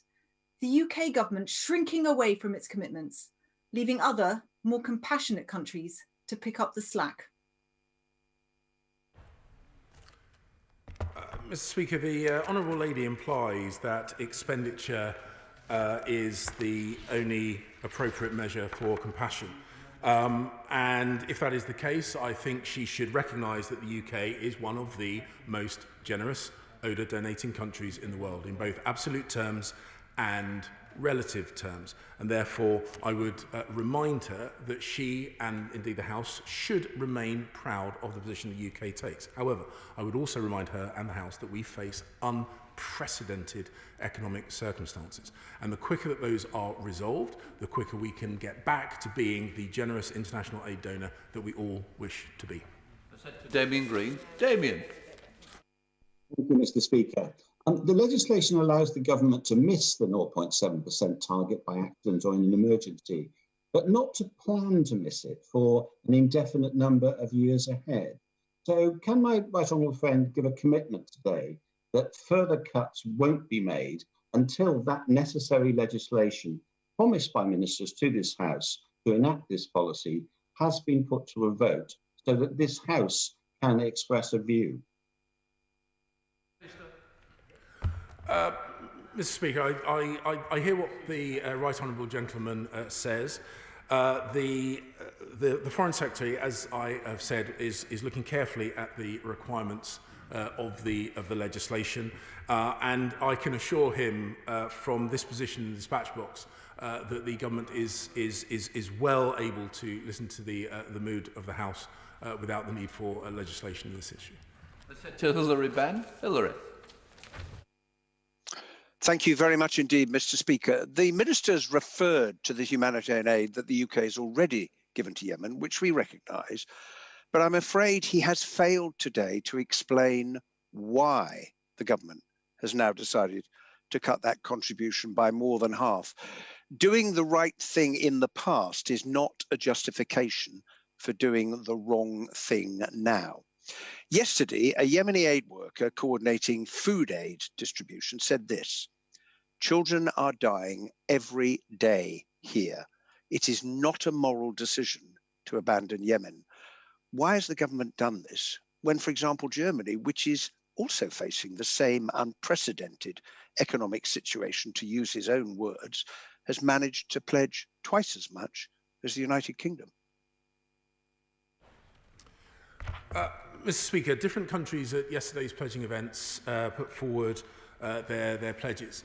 Some increased their pledges, some reduced their pledges. Each country is facing its own economic challenges, and the UK remains, despite the unprecedented economic circumstances that we face, one of the largest donors, both in general terms and also in terms of the humanitarian support for Yemen. I would also make the point that whilst the money is of course incredibly important, and that is why we have committed to at least £87 million in this financial year, there are other resources that we bring to bear to bring about an improvement in this situation, including our voice on the international stage, our lobbying power, our political power, and we will continue to work to bring about an end to the conflict in Yemen. With the list, I'm going to finish at 10 past. Anthony Magnum. Mr. Speaker, the Minister just started off his remarks by saying that money matters. And yes, it does. But what this cut represents is a cut to projects, a cut to aid, a cut to assistance that is going to put lives in jeopardy. Now, if the government is so reassured by its position, then I suggest it brings a vote to the House on this issue and they can truly gauge the strength of feeling on this issue. We have a moral duty to lead on this issue, and I hope he will consider bringing a vote before it is too late. Mr. Speaker, as I've said previously, the Foreign Secretary is looking at the legal requirements around this situation. I completely understand his passion, but I would remind him and the House that we remain one of the largest donors to this humanitarian crisis. Jim Shannon. Mr. Speaker, according to the APPG in the report published yesterday, APPG for Freedom of Religious Belief, the last remaining Jewish communities in Yemen were ordered to leave in 2020, and the Yemeni Christian community, which once numbered some 41,000, has now shrunk to just a few thousand. Moreover, the Yemeni Baha'i community faced increased persecution at the hands of Houthi authorities last year. So will the Minister share his views on how aid spending in Yemen can be better used to support religious and belief minority groups in Yemen? I thank the honourable gentleman for his question. The UK provides secondees to the office of Martin Griffiths, the UN Special Representative. A number of those secondees focus specifically on broad engagement of minorities within the peace process. I have spoken on a number of occasions of the importance of ensuring both protection for minority communities in conflict, protection for religious minorities in conflict, and also an inclusive set of people around the negotiating table once peace negotiations are underway. Let's go to Tim. Mr. Speaker, as chair of the Yemen All-Party Group, yesterday I spoke to some very brave women from within Marib under long-term siege from the Houthis, and they told me that most of the Houthi forces are young men, teenage boys recruited from the most impoverished parts of Yemen. They also told me that Marib is now hosting over 2 million displaced people across 144 camps, with many children not just suffering from famine and disease, but also deeply traumatized after having been driven out by the Houthis. They all rely on generous UK aid and the example that it sets to other countries who need to step up in the humanitarian aid effort and the subsequent reconstruction. So how can indicating a cut in UK aid at this crucial time do anything but prolong this terrible conflict? Mr. Speaker, the situation that he describes in Marib is one which is deeply, deeply concerning. We've called upon the Houthis to end their assault. Marib has become the temporary home for many internally displaced people, and the situation there is dire.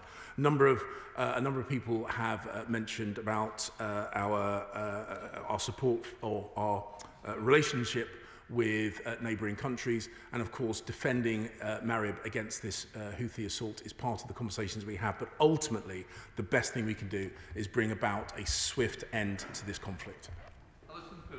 Alison. And no matter how much the Minister attempts to hide behind how much the UK gives, it won't disguise the impact that this brutal 60% cut will have on the life chances of Yemenis. Save the Children say that already 400,000 children under the age of 5 are at risk of starving to death this year. So I asked the Minister, how many deaths is he prepared, how many deaths is this Tory government prepared to have on its conscience, because it certainly doesn't act in my name.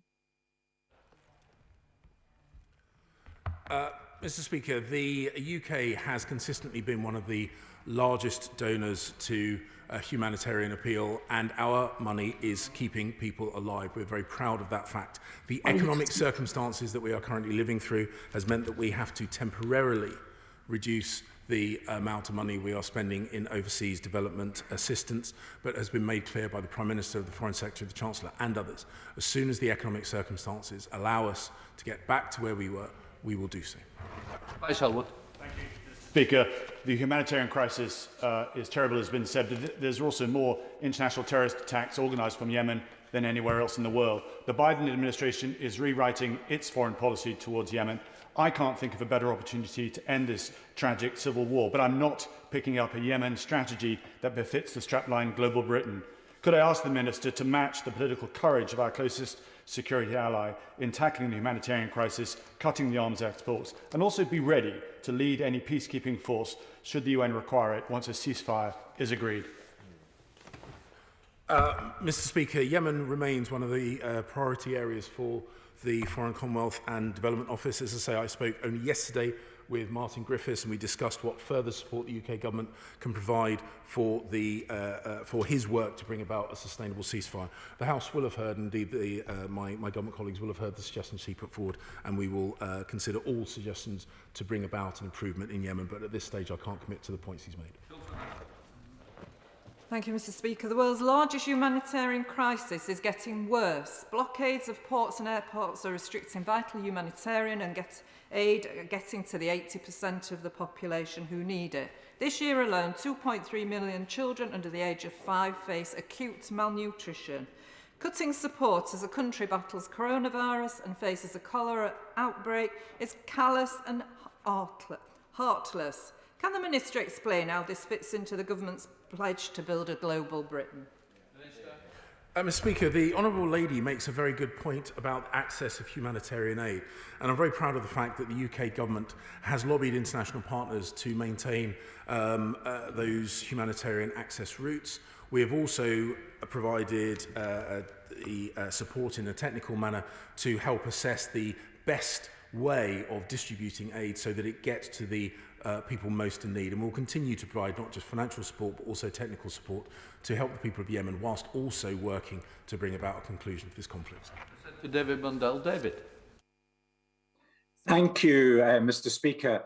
It's essential that our aid is effective in Yemen. So can I ask the Minister what recent discussions he's had with his international counterparts and the UN regarding the recent panel of experts report on Yemen, and whether he'll agree to meet with me and representatives of humanitarian organisations, local NGOs and the Yemeni private sector, whose vital role providing essential food and commodities to Yemenis and supplying the humanitarian operation has been undermined by the serious shortcomings and factual inaccuracies contained within the panel's report.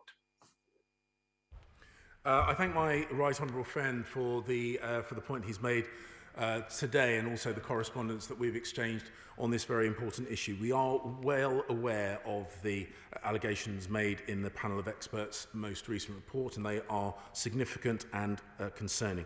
We share the panel's vision for the government of Yemen and the Yemen Central Bank to become more accountable. I'm more than happy to ensure that he and I and people more knowledgeable about these issues are able to speak in the near future. Final question from Zara Sultana. Zara. Thank you, Mr. Speaker. The Minister began his remarks by saying that improving the situation for Yemenis was, and I quote, a priority for his government.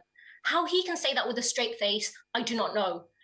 Not only has he announced a 50% cut in aid to Yemen, but since the Saudi-led war in Yemen began, his government has licensed £6.7 billion worth of arms sales to the Saudis. That's British-made bombs dropped from British-made jets flown by British-trained pilots. So instead of warm words and crocodile tears, will the Minister take necessary action for peace and end arms sales to Saudi Arabia? Mr. Speaker, the Honourable Lady raises this issue on the day after Houthi missiles are sent into civilian areas of Saudi.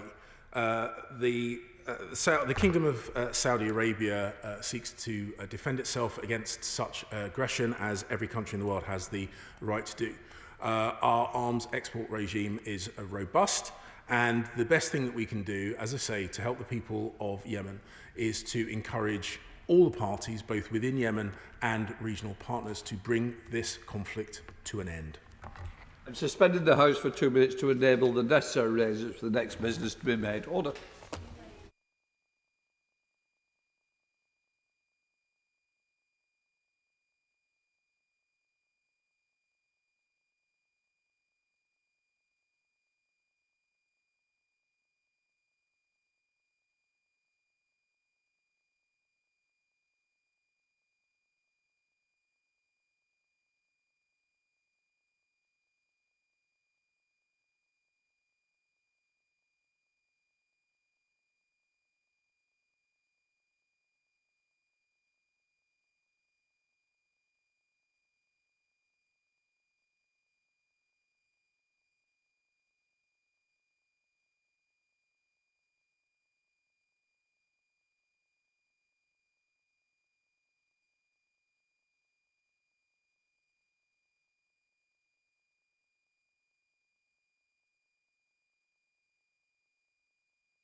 Order. I now call the Secretary of State, Matt Hancock, to make a statement. Secretary of State. Mr. Speaker, today marks 12 weeks since Margaret Keenan became the first person in the world to receive a clinically approved vaccine for COVID-19. She's since been joined by over 20 million other citizens of this country in the biggest and the fastest vaccination effort the world has ever seen. This is a phenomenal achievement. Our vaccination programme is a national success story for the whole United Kingdom. And the reasons it matters is because it allows us to replace the protection currently given by restrictions on our freedoms with the protection from science. The data confirms that this strategy is working because the vaccines work. The number of hospital admissions is falling faster than the number of new cases, whereas in the first peak, they fell more slowly. And among the age groups vaccinated first, the fall in hospitalisations is faster than in younger age groups yet to get a jab. Mr. Speaker, I can tell the House some further analysis which backs up this excellent news. The halving time of hospital admissions is now every 18 days. Over the past fortnight, it's fallen from those aged over 85 years of age from 18 days to 15. This morning, the Office for National Statistics published data showing the number of deaths falling by over a quarter a week in mid-February. And more than that, the number of deaths each day is not only falling faster than after the first peak, it's falling faster in the over 80s who got the jab first compared to the under 80s. The number of daily deaths is halving every 12 days, but amongst the over 80s, it's now halving every 10. So while the fall in cases is decelerating, the fall in the number of deaths is accelerating. And Mr. Speaker, what all this shows is that the vaccine is working, reducing the number of deaths among those who were vaccinated first and preventing hospital admissions. This is real-world evidence that the vaccine is protecting the NHS and saving lives, that the 12-week dosing regime is saving lives, and that this country's strategy is working. Mr. Speaker, as well as this real-world data, I'd like to update the House on two new pieces of analytical research published over the last 24 hours. First, this morning, the Office for National Statistics published new data on the levels of protection people have. They show that up to the 11th of February, 1 in 4 people are estimated to have antibodies against coronavirus in England, up from 1 in 5. The levels are highest in the over 80s, the first group to be vaccinated, showing again the protection from the vaccine across the country. The second piece of research, published last night, shows that a single dose of either the Oxford or Pfizer vaccine delivers protection against severe infection in the over 70s, with a more than 80% reduction in hospitalisations. It is great news that both vaccines work so effectively. And in fact, the protection from catching COVID 35 days after the first jab is even slightly better for the Oxford jab than for Pfizer. So people can have confidence that they will get protection whichever jab they're offered. I'm very grateful to the work of colleagues across the House for promoting vaccine take-up, which has helped deliver some of the highest levels of enthusiasm for vaccination in the whole world. And I'm pleased to inform the House that we're now inviting over 60s to be vaccinated too. Although the day-to-day figures of supply are lumpy, we have some bumper weeks ahead later this month. But given that our vaccination programme began 12 weeks ago today, from now we begin in earnest our programme of second vaccinations, which ramps up over the month of March. I can assure the House that we have factored these second jabs into our supply projections, and we're on track to meet our target of offering a vaccine to all priority groups 1 to 9 by the 15th of April and all adults by the end of July. Mr. Speaker, our vaccination programme means we can set out our roadmap to freedom and put this pandemic behind us. But we must stay vigilant, because COVID-19, like all viruses, mutates over time. And part of controlling any virus is responding to new variants as they arise, just as we do with flu each year. Knowing this, we invested in genomic sequencing right at the start of the pandemic, giving the UK one of the biggest genomic sequencing capabilities in the world. And thanks to that, we've been able to spot variants here at home and support others to detect variants in other parts of the world. I'd like to update the House on the 6 cases of the variant of concern that was first identified in Manaus in Brazil that we've now identified here in the UK. We know that 5 of these 6 people quarantined at home as they were legally required to do. We've been in contact with them, and I'd like to put on the record my gratitude to them for doing their duty and following the rules. Whenever we identify cases of a new variant, we respond fast and come down hard by bringing in enhanced sequencing and testing. And so we're stepping up our testing and sequencing in South Gloucestershire as a precaution. We have no information to suggest that the variant has spread further. Mr. Speaker, unfortunately, one of these 6 cases completed a test but didn't successfully complete the contact details. Incidents like this are rare and only occur in around 0.1% of tests. I can update the House on the latest information in identifying this case. We've identified the batch of home test kits in question. Our search has narrowed from the whole country down to 379 households in the southeast of England, and we're contacting each one. We're grateful that a number of potential cases have come forward following the call that we put out over the weekend, and I'd like to thank colleagues from across the House who've helped us to get the message out there. And Mr. Speaker, our current vaccines have not yet been studied against this variant, and we're working to understand what impact it might have, but we do know that this variant has caused significant challenges in Brazil. So we're doing all we can to stop the spread of this new variant in the UK, to analyse its effects, and to develop an updated vaccine that works on all these variants of concern and protect the progress that we've made as a nation. Mr. Speaker, this country is on the road to recovery, and we have freedom on the horizon. We must proceed with caution, because although we're moving quickly, the virus moves quickly too. So let's not waver and do whatever it takes to keep this virus under control. Shadow Secretary of State Jonathan Ashworth. Thank you, Mr. Speaker, and as always, I tthank the Secretary of State for advance sight of his statement. With respect to the Brazilian variant, in January and February, cases here were running at tens of thousands a day. We were in lockdown. We're still in lockdown because of our own homegrown new infectious variant, and yet people were allowed to fly in from abroad, bringing the P1 Brazilian mutation with them. Throughout history, epidemic after epidemic has exploited international travel. Surely it is obvious that tougher border controls should have been in place sooner. I welcome the progress that the Secretary of State has made on identifying the batch, but can he tell us how on earth a test can be processed that doesn't collect the contact details, and what mechanisms will be put in place to fix this in the future? Because £22 billion has been allocated to this system. It feels to me that somebody has vanished into thin air. Can he assure us it won't happen again? I note he said there is no information to suggest wider spread of this variant, but he will recall John Edmonds from SAGE told the Home Affairs Select Committee back in January that for every identified South African variant, there were probably another 30 unidentified.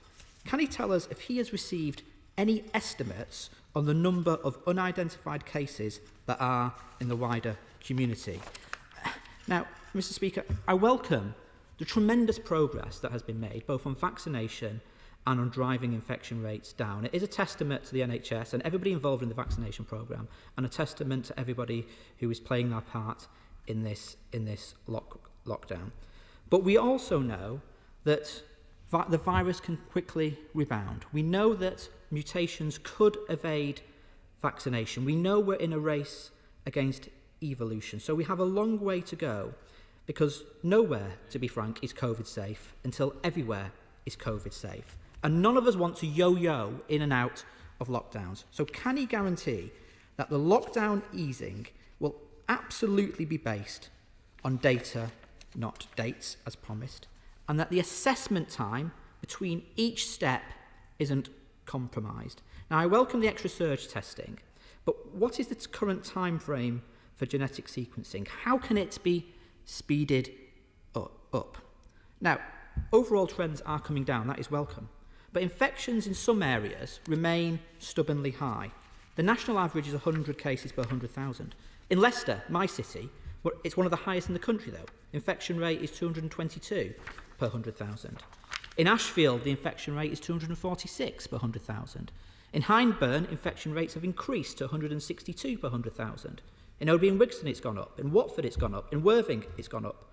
So what steps will be taken to ensure that areas like Ashfield, Leicester, Watford, Worthing, Hyndburn, etc. aren't left behind when the national lockdown restrictions begin to lift? Or will they remain in localised lockdowns? Will the local authorities be given extra resources to do more door-to-door testing and retrospective tracing? And will workplaces in those areas be inspected by the Health and Safety Executive to ensure they are COVID secure? And of course, will people finally be given decent sick pay and isolation support? Now, many areas like Leicester are also facing a double whammy of relatively high infection rates and relatively low vaccination rates. So what further action will now be taken to drive up vaccination rates amongst hesitant communities? Will he fund faith groups, community groups, local public health teams to develop more targeted, tailored local vaccination campaigns? Which comes to tomorrow's budget. So tomorrow's budget can't be about the Chancellor's Instagram account. It has to be about the NHS and social care accounts. So can he guarantee that tomorrow we'll get an increase in the public health allocations to help public health teams plan their local COVID response over the next year? Will our NHS heroes get the pay rise they deserve? And with 224,000 patients waiting over 12 months for treatment, will our NHS get the resources it needs to deliver the patient care that patients and our constituents deserve? Thank you very much, Mr. Speaker. Well, he's quite right to thank all those who are responsible for the vaccine rollout. It has been an absolutely remarkable effort, and he's right to say that the NHS have played their part, and they have played a central part. But it has been more than the NHS. It has also been the brilliance of the logistics, in particular of our armed services. It's been the volunteers who've come forward in their droves. It's been the regulator and the partnership with private industry. And I think this model of a combination of academic excellence and partnership between government, regulator and private industry is a model on which we can build. I know it's a model that they don't like much on the other side of this House.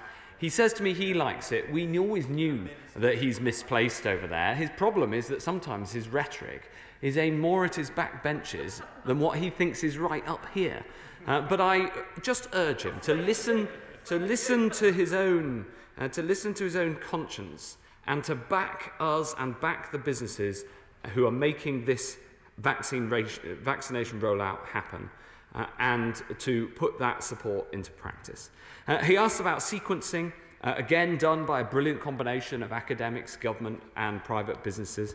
We're now sequencing a third of the positive tests in this country, and that means that although that isn't yet a full survey of all the positives, although we're working towards that, it does mean that we are able to spot these variants much more than anywhere else in the world.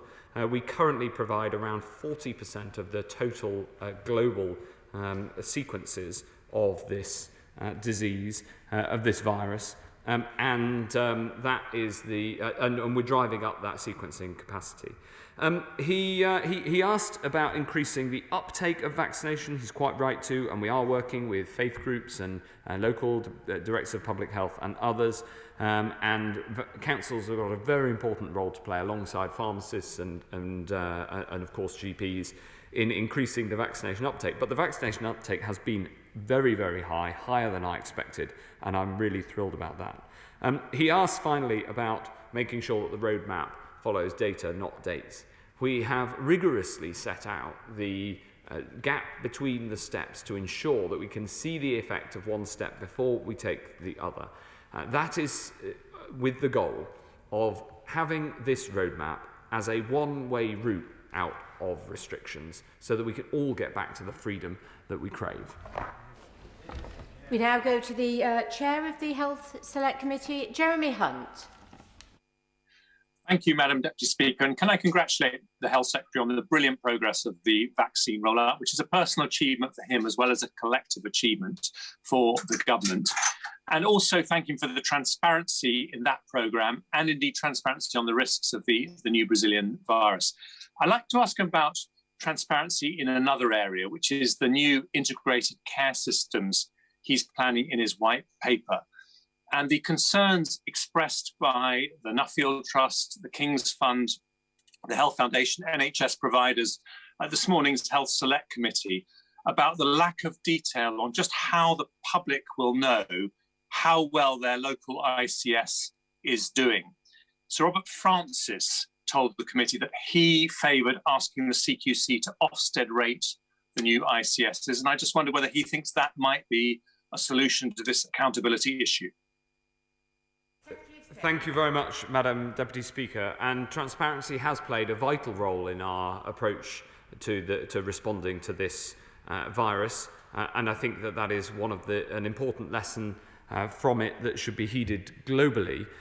I think that in terms of the future of the NHS arranged around the ICSs, that transparency will be important too. There will be a crucial role for the CQC, which currently rates hospitals according to as he puts it, an Ofsted-style rating. And I think that it is vital that the CQC has a similar role when it comes to ICSs. And I look forward to working with him and other members of his Select Committee to make sure we get the details of that right. Now I have video link to the SNP spokesperson, Dr. Philippa Whitford. Thank you, Madam Deputy Speaker. While the number of cases with the Brazilian variant is thankfully small, it's a warning that being tested in advance doesn't rule out being a traveller who's carrying COVID. The South African variant is resistant to antibodies from previous COVID patients, and there's concern that both may be resistant to vaccine-induced immunity. They could therefore undermine the success of the vaccination programme. The Brazilian variant has already been identified outside South America, and the South African strain is present in 35 countries that aren't on the red list. The arrival of this Brazilian strain via both Switzerland and Paris demonstrates the various routes to the UK from high-risk countries and how a traveller could avoid the current hotel quarantine system by separating out the legs of their journey. Those infected spent several hours in close quarters with other travellers who even now would not be subject to hotel quarantine. I assume the government is tracing the passengers from these flights, but with genomics taking some time, there is a significant window for concerning variants to get a foothold in the UK before they're discovered. This situation wouldn't have arisen with comprehensive hotel quarantine as advised by SAGE. So why did the Secretary of State agree to such an inadequate system? And can he tell us the view of the Joint Biosecurity Committee? Does he recognise that quarantining just 1% of international arrivals does not protect the UK from these variants, nor those which may evolve in the future in other parts of the world? So will the government now review their hotel quarantine policy and make it fit for purpose?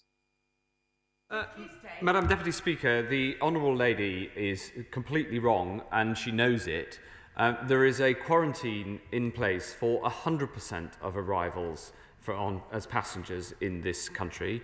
And in fact, this episode in which all those we've successfully contacted, all 5, have fully isolated and quarantined at home as required, demonstrates that policy working.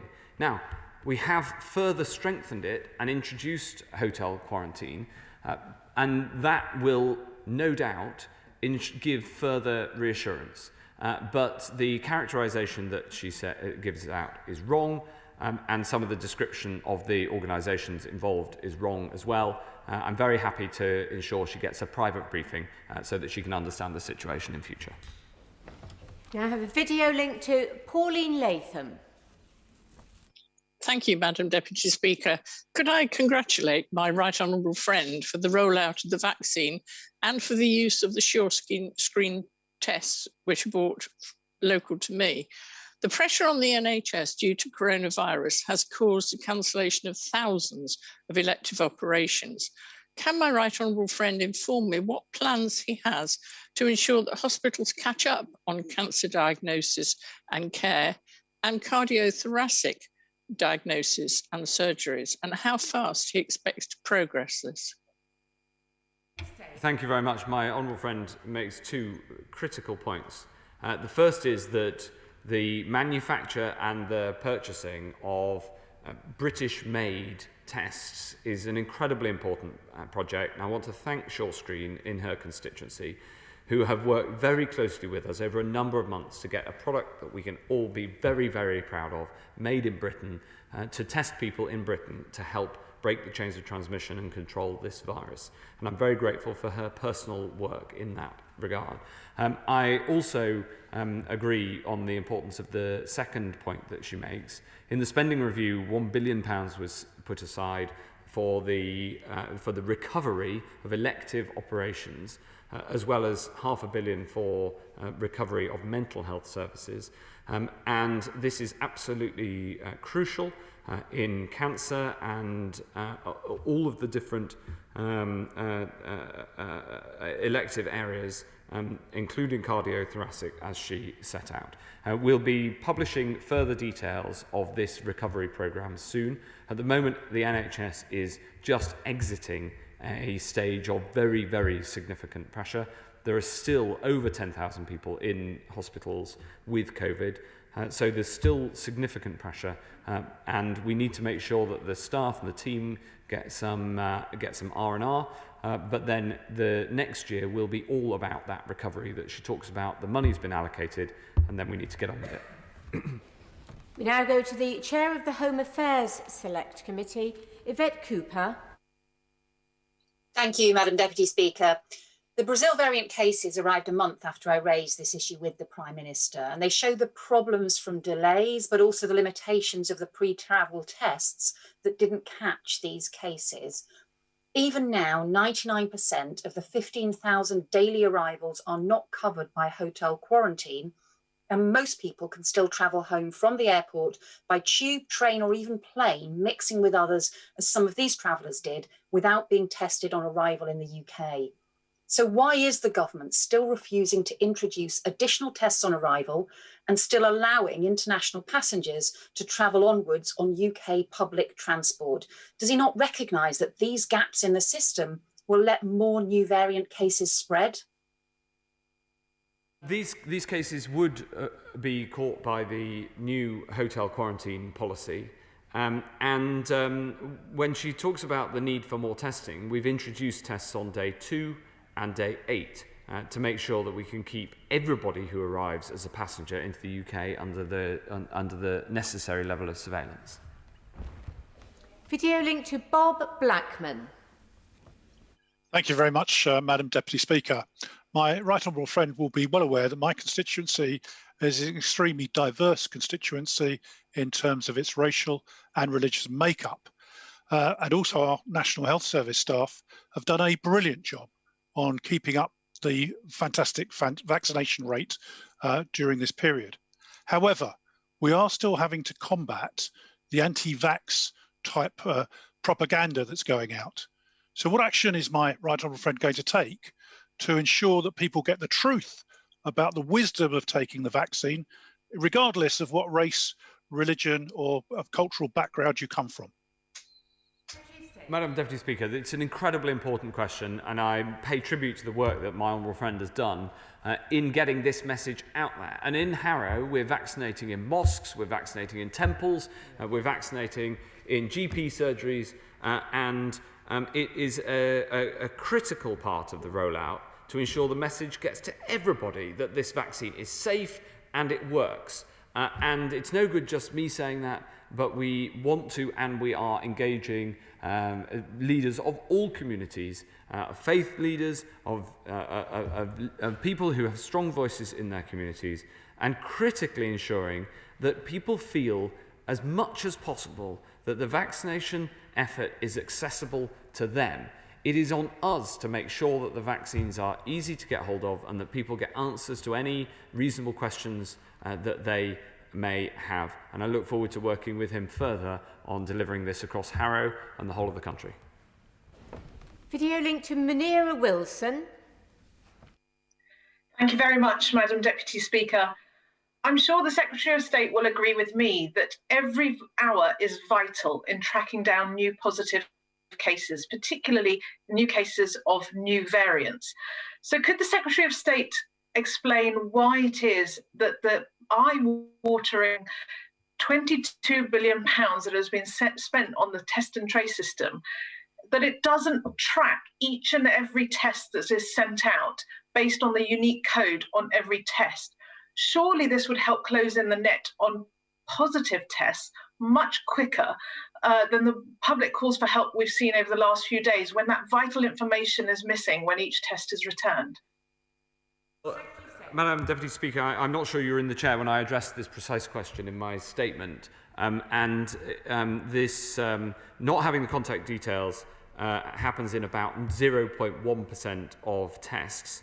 In this case, we think that the test was done as part of a home test kit, where obviously it is incumbent on the individual to set out those details, because home test kit can be both sent to your home, in which case of course we have the details of where it was sent, or in response to surges they can be taken round by the local authority teams and dropped off. And therefore we need to find out exactly where this one was dropped off. But as what she omitted to say is that the team have done a very, very good job of narrowing down to 379 households where this may be. The call out at the weekend has been answered with a number of leads, and we're working hard to make sure that we can find the individual concerned. Video link to Aaron Bell. Thank you, Madam Deputy Speaker. And could I welcome my right honourable friend's statement, both the scientific news and the progress of our vaccine rollout that suggests we're well on the way to getting back to normal. In particular, I was delighted to learn about the fantastic new data showing both the Oxford and Pfizer vaccines are effective in hugely reducing hospitalisations and deaths from COVID. And indeed that the Oxford jab, which is being manufactured here in Newcastle-under-Lyme, may even be the more effective of the two. So will my right honourable friend join me in welcoming that our European neighbours, like France, have recognised this fact and are moving to now allow this terrific vaccine to protect the lives of older people there, just as it has done in the UK? Secretary of State. Yes, Madam Deputy Speaker. I'm delighted to see any country recognise the life-saving value of the Oxford AstraZeneca vaccine, as we recognise the life-saving value of all that have passed assessment by our regulator, the MHRA. And this vaccine, we know, is not only safe, but it is saving lives and stopping hospitalisations right across this country right now. And I pay tribute to the scientists behind it who have done so much work to get it to this place. And it is simply fantastic to see in the data with the naked eye that these vaccines are saving lives. Video link, Ian Paisley.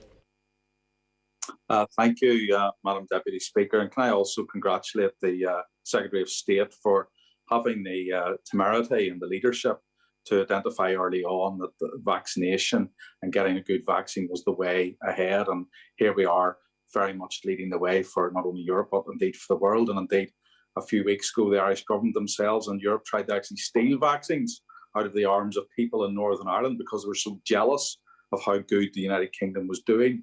With that in mind, can the Secretary of State let us know what he's going to do whenever, by probably late summer, we've got 8 times the amount of vaccines the United Kingdom will actually need? Is there a list being compiled of those needy countries where the United Kingdom can help and assist those people in those countries with vaccination? Secretary of State. Yes, absolutely. Madam Deputy Speaker, whilst I am so proud of the work that we've done in this UK, in this United Kingdom, to both develop the Oxford AstraZeneca vaccine and also to buy vaccines from around the world that are safe and effective and be able to vaccinate everybody here at home, I'm also absolutely cognizant of the fact that vaccination around the world will be necessary. I was very pleased to see that COVAX has started vaccinated in Ghana last week, And while we do currently look as if we may have excess vaccines in the future, we have clearly committed that we will make them available around the world. Now, we know for sure that we seek to vaccinate with 2 doses every adult in the UK. There may well be a need for a 3rd vaccination over the autumn against variants, and there is currently a clinical trial considering the vaccination of under 18s. So the exact number of vaccines that we will need for the UK population is not yet known, but we are absolutely keen to ensure that we then go on to support with vaccines, as well as with money that we have already pledged, support the vaccination of the most underdeveloped parts of the world. Video link to Mark Pawsey. Thank you, Madam Deputy Speaker. The Secretary of State knows how well the vaccination programme's going here in Warwickshire, and may I tell him that his remarks in Friday's national briefing were greatly appreciated here. Many of the residents being vaccinated at Lock House in Rugby have asked me about the road back to normality, and some about getting some sun on a foreign holiday. So I wonder if he could say something about any plans the government may be considering for people wishing to travel both home and abroad to be able to demonstrate that they've received their vaccination through some form of certification. Secretary of State. Well, Coventry and Warwickshire have done an amazing job, and I was very, very pleased to see them top the ranks that were published on Thursday of the areas of England that have vaccinated the most. And so my congratulations to him and his team. The answer on foreign holidays is that we said in the roadmap that international holidays will not be allowed before the 17th of May. And we're working with the Global Travel Task Force, which in fact met this lunchtime just before I came to the House. It's chaired by my right honourable friend, the Transport Secretary. I'm on it along with Home Office and Foreign Office colleagues and the travel industry, the airlines, cruise ships and others from across the travel industry. That will report by the 12th of April.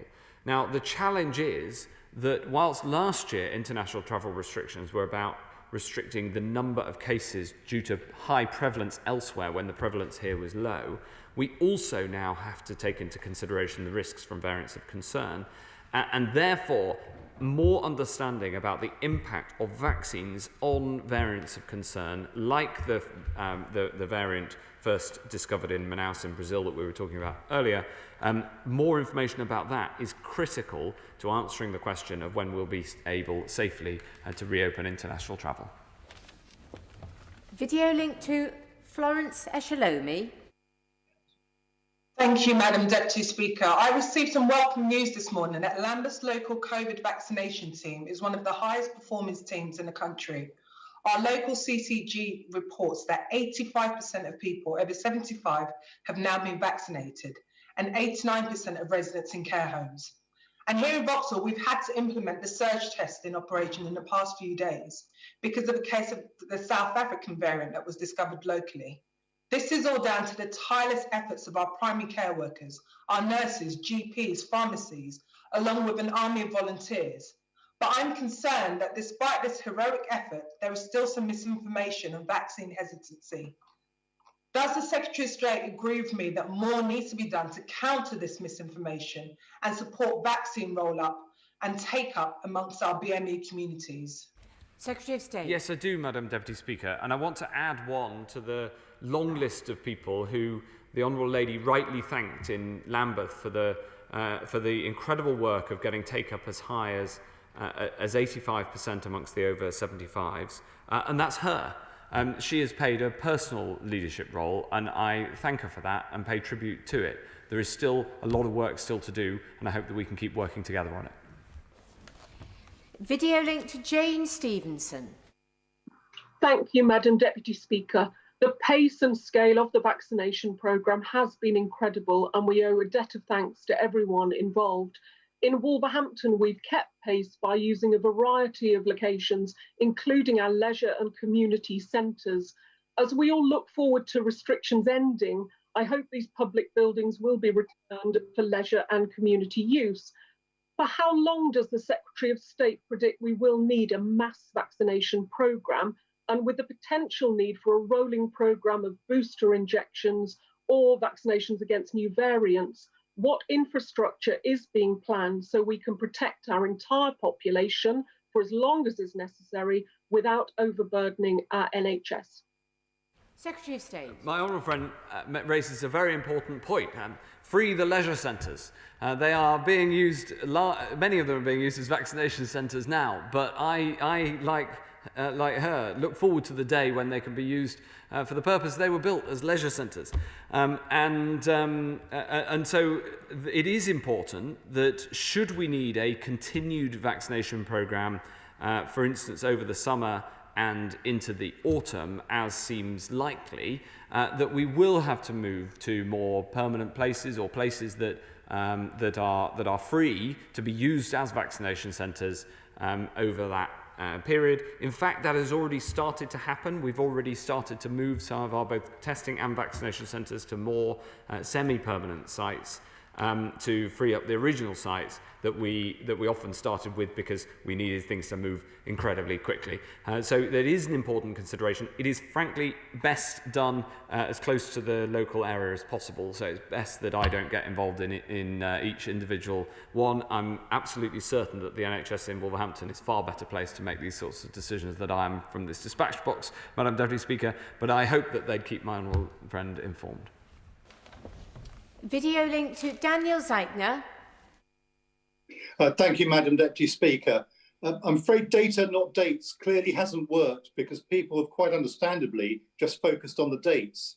And the spring sunshine at the weekend meant that in lovely places like Cambridge, it was very, very busy.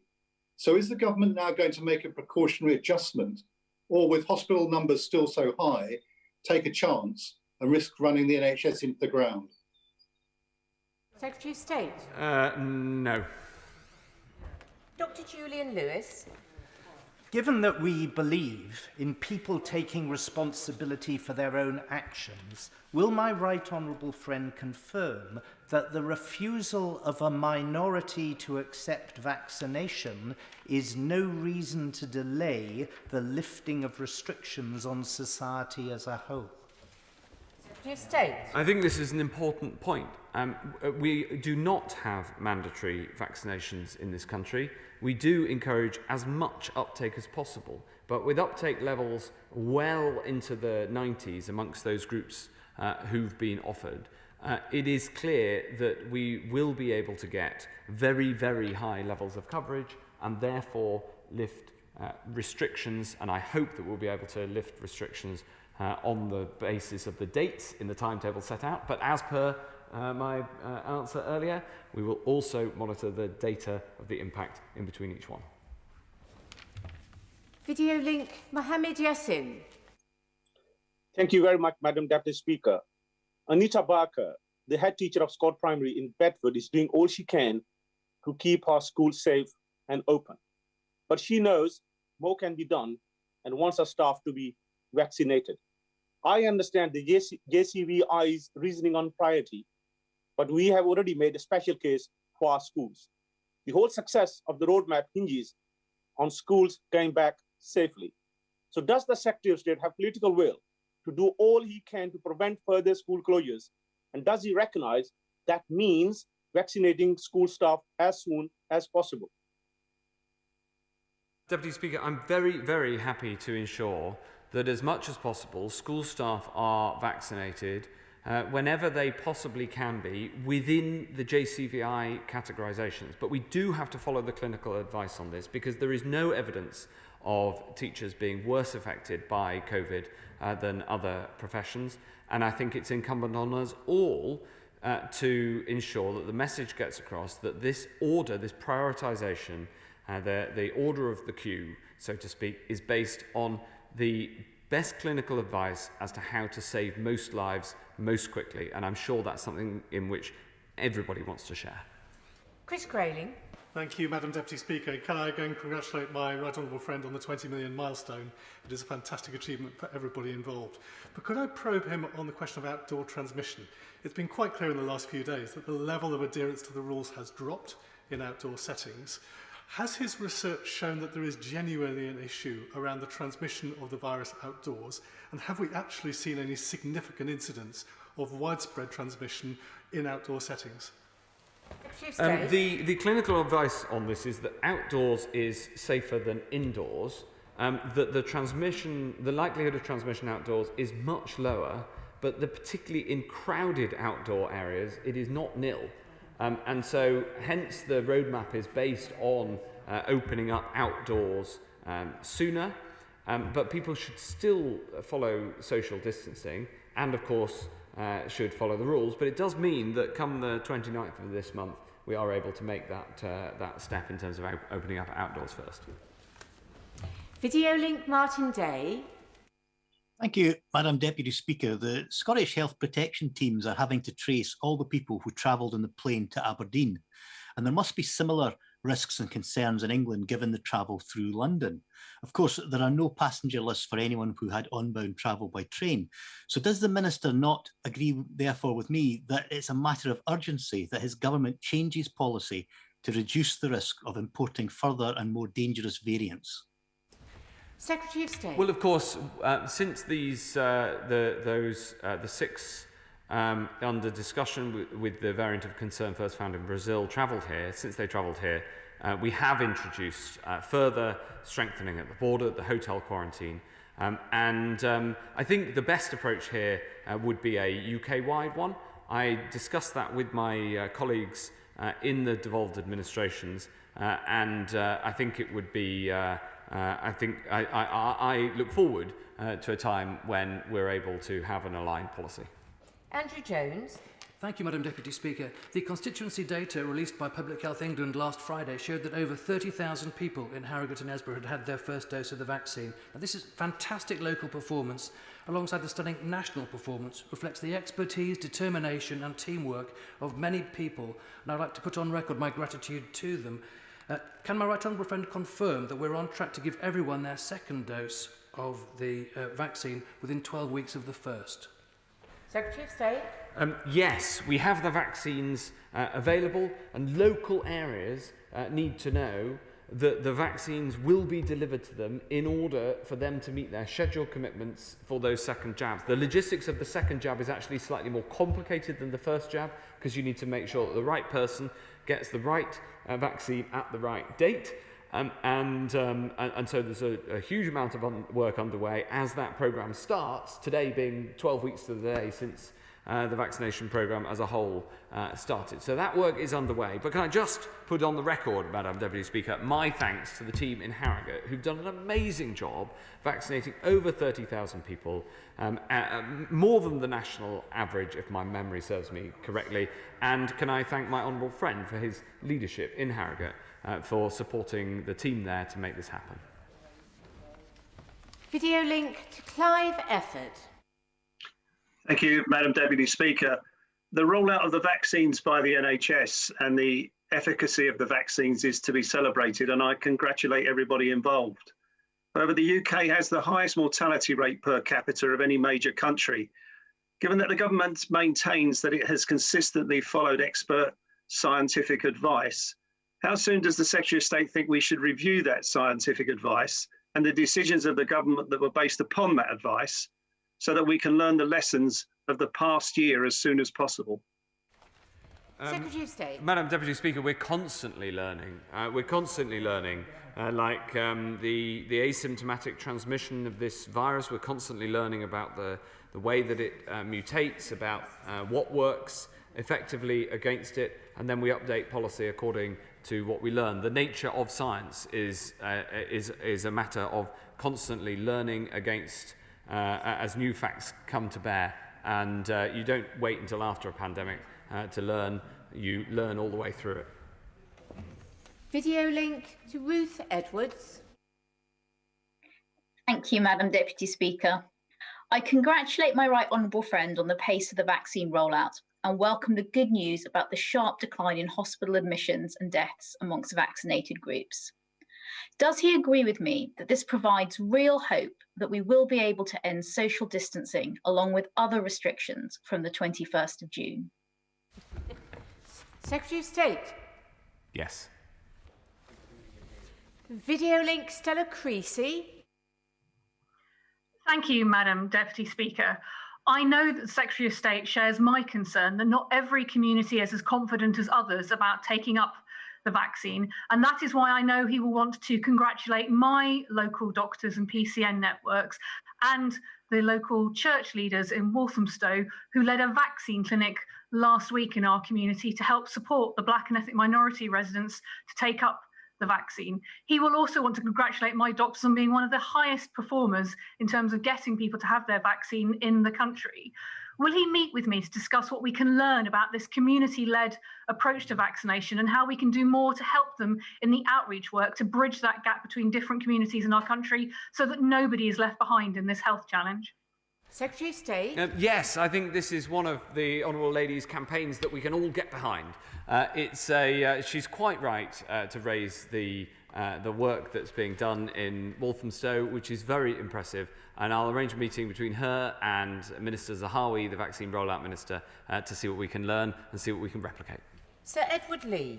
I received an email from a lady this morning who's extremely clinically vulnerable, and she, for perfectly good medical reasons, can't receive a flu jab or a COVID jab. So she's very concerned she won't be able to leave her front door if we bring in COVID passports. So for reasons of civil liberties, will the Secretary of State make absolutely clear that we're not interested in bringing in COVID passports internally? But they are useful for foreign travel.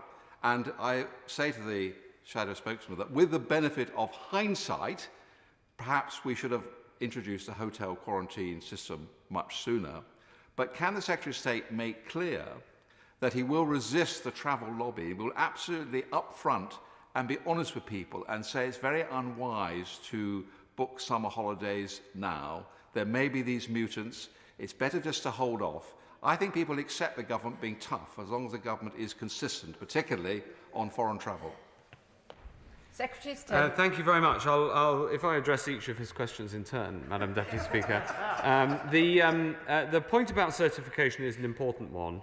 And whilst the decisions on certification are being currently reviewed in a review led by my right honourable friend, the Chancellor of the Duchy of Lancaster, it is clear that we will need to provide people the ability to certify whether they've had the jab, and we will need to absolutely take into consideration those who have a certified clinical reason why they can't have the jab, which does apply to a relatively small number of people, but it is an important consideration that will be taken forward as part of that work. When he comes to, I'm grateful for him expressing his views on the approach to international travel, and what I can tell him is that there is quarantine required for everybody who arrives as a passenger to this country, as well as testing on day 2 and day 8, and that means that we have a robust procedure to ensure that cases cannot be brought into this country and then spread in the community. Video link to Ben Bradshaw.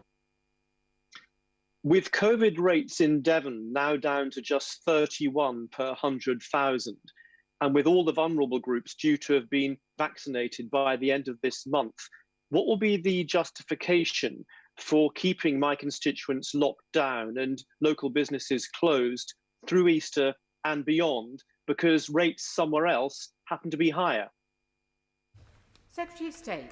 We obviously had a tiered system over the autumn. One of the challenges we found was people travelling from a part of the country where rates are higher to those where they are lower. So whilst we don't rule out a localised approach to outbreaks, we are going to move down the roadmap as a nation across England. Sir Christopher Chope.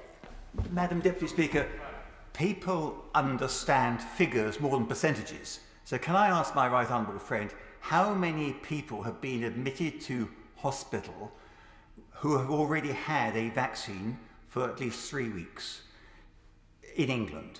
Because that figure will illustrate to people the risk assessment that they would like to be able to make in respect of this particular set of vaccines, in the same way as I've been told that flu vaccines are only 40% efficient. These seem to be at least 80%, which is really good news.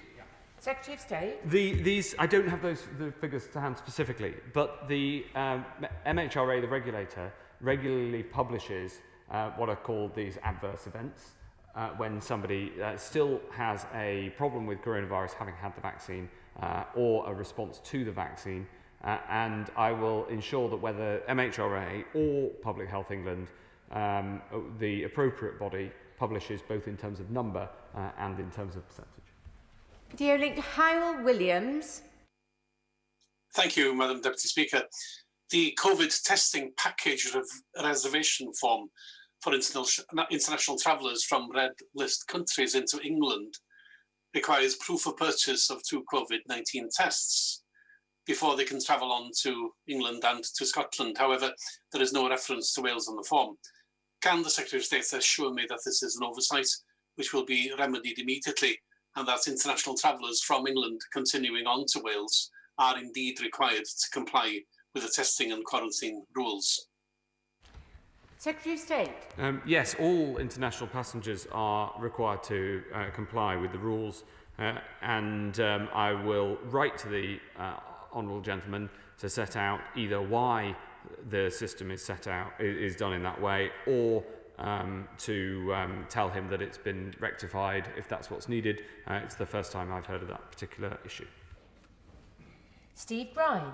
The roadmap contains a chapter on building resilience to future pandemics, which I think we have to be honest and say are not going to leave us alone for another 100 years. So with respect to the global network of zoonotic research hubs, which the Prime Minister wisely set out in his 5-point plan of the UN last September, can we make sure these build on the work of experienced virus hunters already out there, organisations like the Global Health Network, who have years of experience searching for unseen viruses that leap from animals to humans? Secretary of State. Yes, the proposed work, as set out by the Prime Minister at the UN General Assembly, which we're working on as with our presidency of the G7, aims precisely to build on and strengthen the existing work that has been underway, but clearly we need to ensure that all of the future risks, whether they're from zoonotic diseases or due to environmental changes that lead to risks to human health, all these things need to be taken into account, and we need to have an early warning system that is as effective as possible. Video link to Jamie Stone. Thank you, Madam Deputy Speaker. This very afternoon, I am going to get a JAG. I point out that the JAG is a Scottish term for a vaccination, not a posh car. Getting the maximum number of people in the Highlands vaccinated as fast as possible is crucial for the reopening of businesses in my constituency, including those in hospitality and tourism. Can I ask the Secretary of State to please give the maximum encouragement to the Scottish Government to make sure that this happens? Secretary of State. Madam Deputy Speaker, the vaccination programme is a successful UK-wide programme. We work very closely with the Scottish NHS and indeed the Scottish Government to make sure that right across all of these islands we have the vaccination available fairly, according to clinical need, as fast as we possibly can. And we can deliver this because we are one United Kingdom, with the buying power and the scientific capability that comes from being one United Kingdom, all working together. This simply wouldn't be possible if there were the separation that some propose, and I will do everything I possibly can to ensure that businesses across Scotland, that residents in Scotland, get the protection from the jab that they deserve at an equal pace to everywhere else in this country. It is an absolutely crucial part of getting all of us on the road to recovery. Sir Desmond Swain. In order that we get and keep herd immunity, is my right honourable friend planning any hard-hitting public information campaigns to ensure that younger adults take up the vaccine with the level of enthusiasm that my relatively elderly constituents have done? Secretary of State. Yes, we are absolutely planning to instil as much enthusiasm as we can muster amongst younger people, as we've seen amongst older people. And the message to anybody who is at the younger end of the age spectrum is that getting a jab helps to set us all free and back on the road to recovery. It helps protect you, including from long COVID, which can be a debilitating condition, and it helps protect all of us. It is the right thing to do. Jim Shannon. Thank you, Madam Deputy Speaker. Can I thank the Secretary of State for an incredible, record-breaking vaccine rollout? We're all incredibly impressed. The wonderful results showing that even one dose of vaccination reduces the chance of hospital admissions by 80%. Would or could the Secretary of State outline the rationale for not looking at having all frontline services vaccinated, rather, and as an example, seeing a 61-year-old writer who is able to work from home receiving a vaccination before a 59-year-old shop worker who is face-to-face with hundreds of different people each day? And should the Secretary of State and Government not consider these thousands of frontline workers who have made the continuance of life possible during these very difficult times? Thank you. Well, we did consider this question and asked our clinical advisors, the JCVI, to look into this question, and they found that notwithstanding the different risks that different occupations face, the overriding determinant of risk is age, and therefore we're proceeding on the basis of that advice across the UK. Video link to Jason McCartney. Thank you, Madam Deputy Speaker. Over 40% of the adult population of my Colne Valley constituency have now received a vaccination, a truly magnificent effort. But across Kirklees, though, there has been an uptick in COVID cases last week. What message can the Health Secretary send to my constituents so that we can stay on track with the roadmap out of lockdown?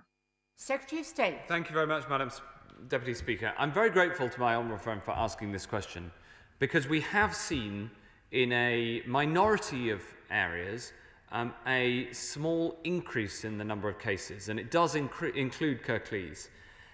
And we've seen this in around just under 1 in 5 local authority areas. And my message to everybody in Kirklees is that this isn't over yet. We have a roadmap out, but it isn't a roadmap for government alone. It's a roadmap for all of us to walk down together. And that means following the rules, and that means for now, stay at home. But by doing that, we can all then move on the dates that are set out. And instead of not before dates, they will become the dates that we can make the next step. But it is on all of us, and so I'd urge everybody to continue. I know it's been a difficult winter, and I know the sun is starting to shine a bit brighter, but we must all stick at this. We can see the way out, and I hope that we can get there together. Final question is a video link to Mari Rimmer. Thank you, Madam Deputy Speaker. Over 3,000 clinically vulnerable people in cohort 6 are going to have their vaccinations cancelled in St Helens at the end of this week. This is unless the required supplies are delivered by Thursday lunchtime. The vaccine site is serving 4 primary care networks, yet the national supply team is only recognising and supplying 1 network. The mutual aid gathered to cover this shortfall in the past is no longer available. Will the Secretary of State please urgently intervene to address this misunderstanding so that no vaccinations are cancelled? Secretary of State. I'll absolutely ensure that the Minister for Vaccine Rollout gets in contact directly with the Honourable Lady. This is a massive effort, and so there may be logistical challenges. We'll look and understand what the situation is in St Helens. As I have some family in St Helens, I'm pretty keen to make sure this gets sorted ASAP, Madam Deputy Speaker. But it just shows that it isn't easy to do this, and the team are working incredibly hard to resolve issues like the one that the Honourable Lady rightly raised all the time to make sure that this can go as smoothly as possible. I thank the Secretary of State for his statement and suspend the House for 3 minutes to make necessary arrangements for the next business.